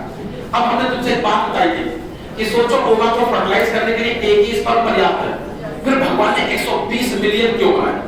हम बताएं, हम जहां से हाई स्कूल पढ़ते थे तो वहां इंटरवल में गेट में ताला पड़ जाता जिससे लड़के भाग न सके। सारे दोस्तों ने आपस में राय मशवरा सलाह मशवरा किया कि जब भी कोई बाथरूम जाएगा एक ही जगह पर निशाना मारना है। अब सोचो क्लास के 150-200 बच्चे जब एक ही जगह पर निशाना मारते थे, 3 पिक्चर की तरह, तो वहां पर सीमेंट निकल गया। एक दिन लात मारी, ईंटा खसक गए, वहां पर गोल बन गया। अब इस बस्ताने की वहीं से निकल के भाग आते थे। अकेला चना भाग नहीं छोड़ सकता ना। इसलिए होती है कि इन्हीं स्पर्म के ऊपर से यहाँ से कोई केमिकल निकलता है, माल्टोज को बचाना है, माल्टेज इस हाइड्रोनिक एसिड को बचाना है, हाइड्रोनिक। इस तरह से हाइड्रोनिक एसिड तमाम सारे स्पर्म रिलीज करते हैं। इसकी वजह से ये सीमेंट निकल जाता है, और सीमेंट निकल जाता है तो सारे ईटा बिखर जाते हैं, और जब ईटा बिखर गए मतलब कोरोना रेडिएटर नष्ट हो गई, तो तुम कह सकते हो अब ये स्पर्म आके इसमें फिट बैठ सकता है, ये स्पर्म आके अपने रिसेप्टर की मदद से इसमें फिट बैठ सकता है। जैसा ताला वैसी चाबी होनी चाहिए, लॉक एंड की मॉडल। यही वजह है कि किसी एक स्पीशीज के ओवा को किसी गैर स्पीशीज के स्पर्म से फर्टिलाइज नहीं किया जा सकता। इस तरह से लॉक एंड की मॉडल के अनुसार स्पर्म ओवा में एग्लूटिनेशन हो जाएगा, चिपक जाएगी। अब क्या होगा, यहाँ इसकी प्लाज्मा मेम्ब्रेन रप्चर करेगी और इसका न्यूक्लियस चला जाता है अंदर और आपस में हो जाती है चाउंड। साइट ऑफ फर्टिलाइजेशन किसको मानते हैं? एम्ब्रियो। और इसके बाद होता है एम्ब्रियोनिक डेवलपमेंट। क्या होता है? Embryonic development. हम सब एक बात बताएं, ज्यादा लपेटने की परेशान हो, इधर गौर से देखो सब लोग। एक बड़ी सी बना दी हमने फैलोपियन ट्यूब, और इसी डायग्राम को गौर से देखना। अच्छा ये बताओ, फर्टिलाइजेशन के दौरान जोना पेलिसिडा बची थी कि फट गई थी? जोना पेलिसिडा थी, कौन सी लेयर नष्ट हो गई थी? कोरोना। जोना पेलिसिडा तो अभी थी ना। इस तरह से आफ्टर फर्टिलाइजेशन ये किसमें बदल गया? जाइगोट। क्योंकि फैलोपियन ट्यूब की दीवार सिलिएटेड होती है, ये सिलिया पीट करते हैं, ये आगे तरफ मूव करने लगता है। जब मूव करता है अंदर अंदर चाकू चल जाता है, और हम तुम्हें बताएं अंदर अंदर सेल हो गई कितनी? 2। लेकिन मत भूलना अभी भी ऊपर पॉलीथीन चिपकी है, जोना पेलिसिडा चिपकी। जैसे जैसे और बड़े 4 सेल स्टेज आएगी, 8 सेल स्टेज आएगी, और हम तुम्हें बताएंगे यूट्रस में जब तक पहुंचेगा तब तक टोटल नंबर ऑफ सेल्स हो जाएगी कितनी? 16। लेकिन तुमने कभी स्वीटी सुपारी खरीदी, मीठी सुपारी खरीद करके उसमें कभी-कभी टैटू निकलते हैं, शक्तिमान, पोकेमॉन, देखा? जो टैटू आते हैं उन पे एक तरफ पॉलीथीन लगी होती है। जब तक पॉलीथीन है तब तक टैटू चाहे इस पॉकेट में रखो चाहे इस पॉकेट में चिपकता है। लेकिन वो पॉलीथीन हटाओ तो जो ग्लू वाली लेयर अगर एक्सपोज हो जाए, टैटू जिसके सरफेस के संपर्क में तब वही चिपक जाता है। हम तुम्हें बताना ये चाहते हैं, जब तक इस मल्टी सेलुलर स्टेज के चारों तरफ ये जोना पेलिसिडा नाम की पॉलीथीन रहेगी, तब तक ये रिप्रोडक्टिव ऑर्गन्स की दीवार में चिपके हुए हैं। अब हम तुम्हें बताएं, कभी-कभी ऐसा होता है कि ये जो जोना पेलिसिडा कभी-कभार यदि ऐसा होता है फैलोपियन ट्यूब में ही रप्चर हो जाता है, तो ये सेल्स एक्सपोज हो जाती है, और ये एम्ब्रियो जाइगोट के बाद जो सब कुछ होता है इसको एम्ब्रियो कहते हैं। ये हो सकता है ये चिपक जाए और मेरा प्रेग्नेंट लगने लग जाए। जब इम्प्लांटेशन अदर देन यूट्रस हो जाता है, यूट्रस का अलावा कहीं और हो जाता है, तो इसको एक्टोपिक प्रेगनेंसी कहते हैं। क्या कहते हैं? हालांकि ये बच्चा सोचो यहाँ तो सर्वाइव कर नहीं सकता है, मर ही जाता है, लेकिन इसको एक्टोपिक प्रेगनेंसी कहते हैं। अब ये 16 सेल स्टेज हो गई। टोटल फर्टिलाइजेशन जिस दिन हुआ उसका दिन हो गया चौथा दिन हो गया। ये 16 सेल स्टेज आ जाती है फैलोपियन यूट्रस में। इधर तुम्हें बताई थी एंडोमेट्रियम होती है ग्लैंडुलर लेयर, इससे फ्लूइड सीक्रेट होता रहता है, ये फ्लूइड अंदर आता है। तो इस फ्लूइड अंदर आने से प्रेशर बढ़ता है, जैसे हमने देखा कोई मिल गया पिक्चर में, अंदर से इतना प्रेशर बढ़ा कि सड़कें फट गई चर्बी से ना। तो इधर क्या होता है, जब फ्लूइड अंदर आता है प्रेशर बढ़ने से ये वाली लेयर एक तो एक्सपोज हो जाती एक बार, फिर फ्लूइड को कहीं तो स्टोर होना है, उसके लिए जगह चाहिए। तो मत भूलना एक तरफ तो सेल डिवीजन चल ही रहा है, नंबर ऑफ सेल्स तो बढ़ ही रही है, लेकिन क्या हुआ इधर जब फ्लूइड आने लगा अंदर तो फ्लूइड कहीं इकट्ठा होने तक कैविटी बनने लगी, जिससे सभी सेल्स दो भागों में बट गई। कुछ सेल्स तो एक लेयर के रूप में अरेंज हो गई, इस लेयर को कहते हैं ट्रोफोब्लास्ट। क्या कहते हैं? और इनसे बच्चा नहीं बनता। बकरी का बच्चा पैदा होते देखा उसके ऊपर झिल्लियां होती हैं, उससे ये झिल्लियां बनेगी, अर्थात एक्स्ट्रा एम्ब्रियोनिक मेम्ब्रेन बनेगी, जिनको एम्नियन, कोरियन, एलेंटोइस, यॉर्स कहते हैं। मगर इन सेल्स से भविष्य में बच्चा बनता है, इन्हीं सेल से भविष्य में मतलब एम्ब्रियो बनता है। इन सेल्स को एम्ब्रियोनिक नोड कहते हैं। क्या कहते हैं? एम्ब्रियोनिक। और इस तरह से फ्लूइड से भरी हुई ये जो अवस्था होती है इसको कहते हैं ब्लास्टुला स्टेज। क्या कहते हैं? क्योंकि पानी से भरी थैली को सिस्ट कहते हैं, तो ब्लास्टुला स्टेज को इसके ब्लास्टोसिस्ट भी कहा जा सकता है। और ये ब्लास्टोसिस्ट ही होती है जो एंडोमेट्रियम में वैसे ही धंस जाती है जैसे दलदल में आम धंस जाए, और धंस जाने को कहते हैं इम्प्लांटेशन। और आज से महिला हो गई प्रेग्नेंट और कुछ दिन बाद हो जाएगी डिलीवरी। पक्का? हम तुम्हें बता रहे हैं। तो ये सब तो खत्म है। थोड़ी सी एक बात जल्दी बता दें कि हम तुम्हें जल्दी एक चीज बहुत जल्दी उड़ा दें कि अब मान लो प्रेगनेंसी हो ही गई तो हमारा प्रश्न क्या ये डायग्राम समझ गए? ये है एचआर, ये कौन सी अवस्था चल रही होगी? ब्लास्टुला। अच्छा अब जरा बात सुनो, क्या बात है? हाँ, इसका ब्लास्टुला बात कैसे गैस्ट्रुला होती है, चक्कर ना पड़ो, टाइम नहीं है। ठीक, हम डायरेक्ट तुम्हें कहानी राज की बात बता दे रहे इस डायग्राम से। ये डायग्राम गौर से देखो, ये डायग्राम और गौर से देखो, बस इसी से काम तुम्हारा चल जाएगा। जल्दी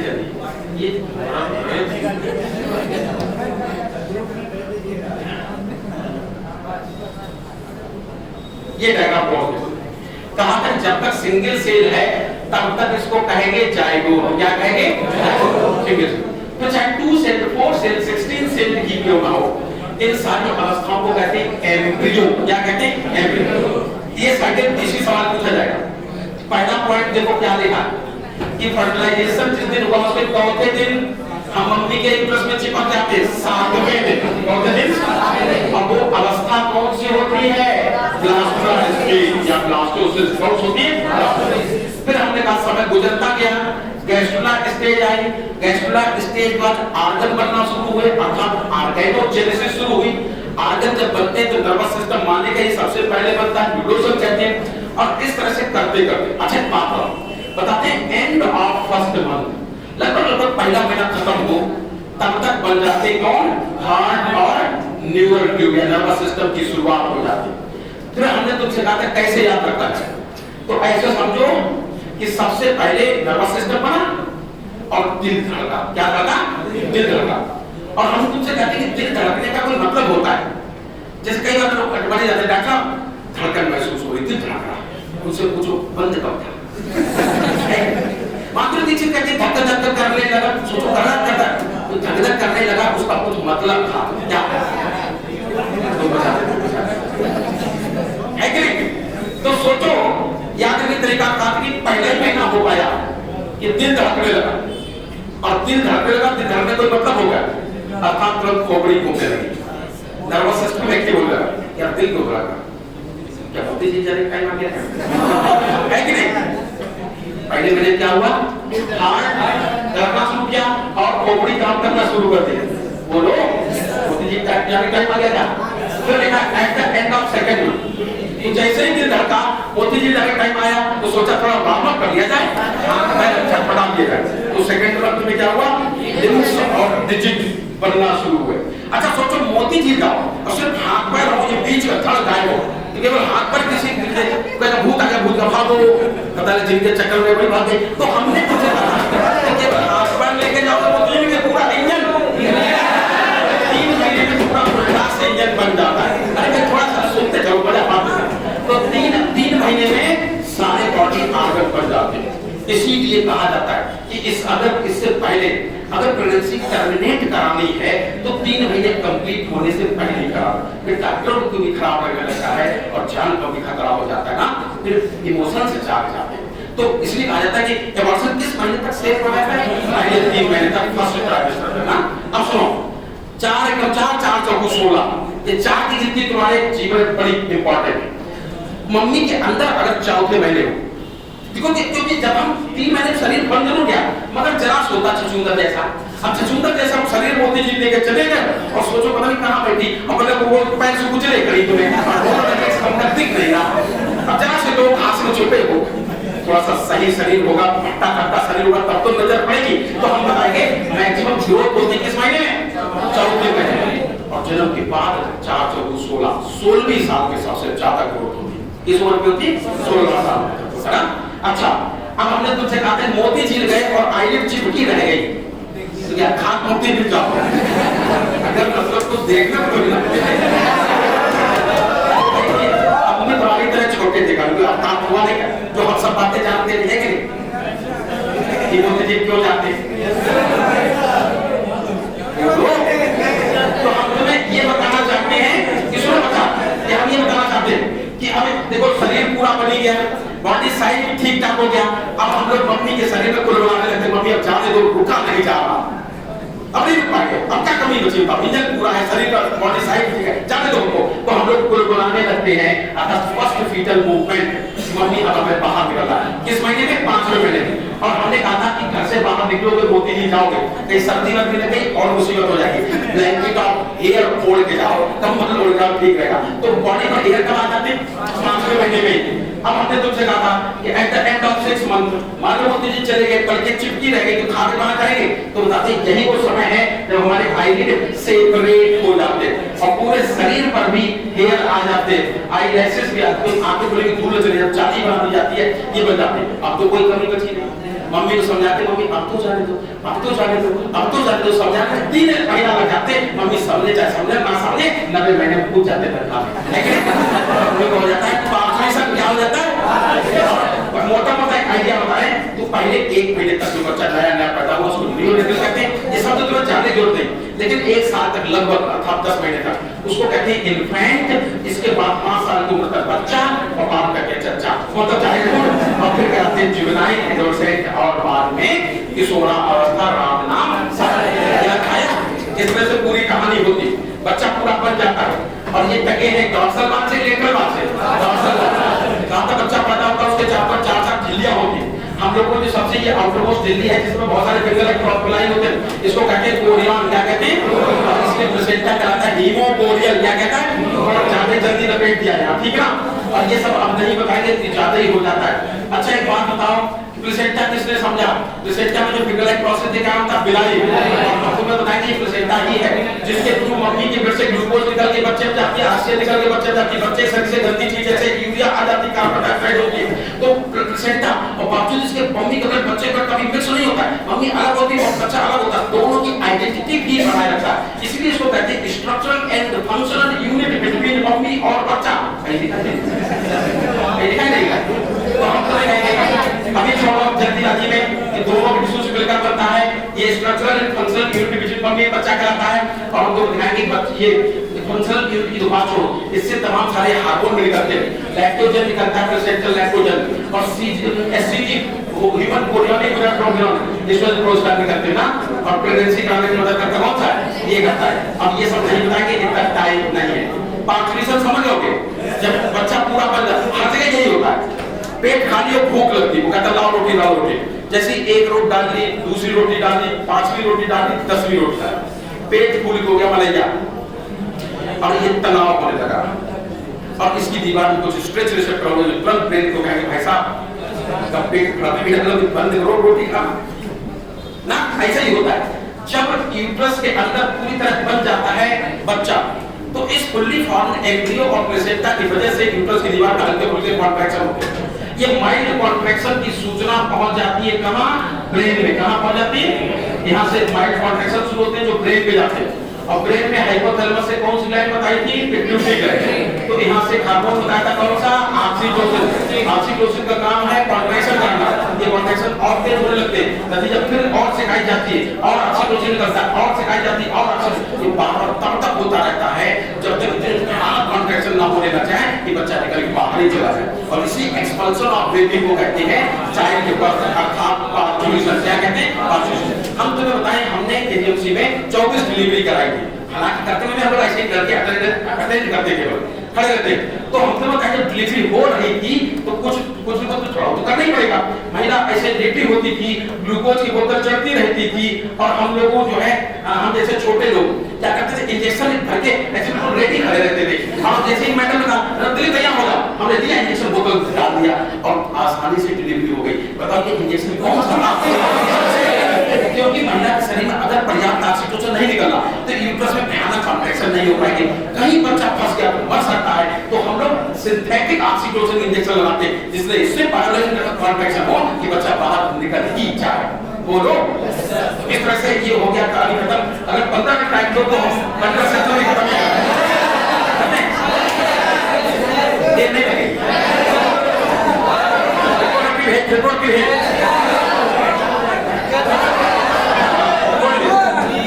थोड़ी देर लगी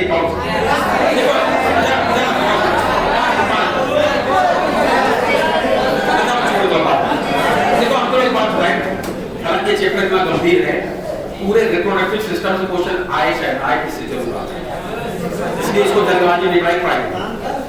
हाथ थोड़ा स्लो इसलिए हो गया, एक तो मामला करने ऊपर से हम ठीक है 5 दिन से बहुत कर चुके, कल पूरा रेस्ट करेंगे ना तब हम लोग मंडे को एनर्जी से मंडे को रिप्रोडक्टिव हेल्थ के बाद हम जेनेटिक्स शुरू करते हैं, जेनेटिक्स शुरू करते हैं। तो मंडे को मेंडल का मोनोहाइब्रिड डाईहाइब्रिड पढ़ के आना, ठीक है ना। रिप्रोडक्टिव हेल्थ तभी से राइट पढ़ा कि उससे गारंटी क्वेश्चन और फिर हम लोग जेनेटिक्स शुरू करते हैं।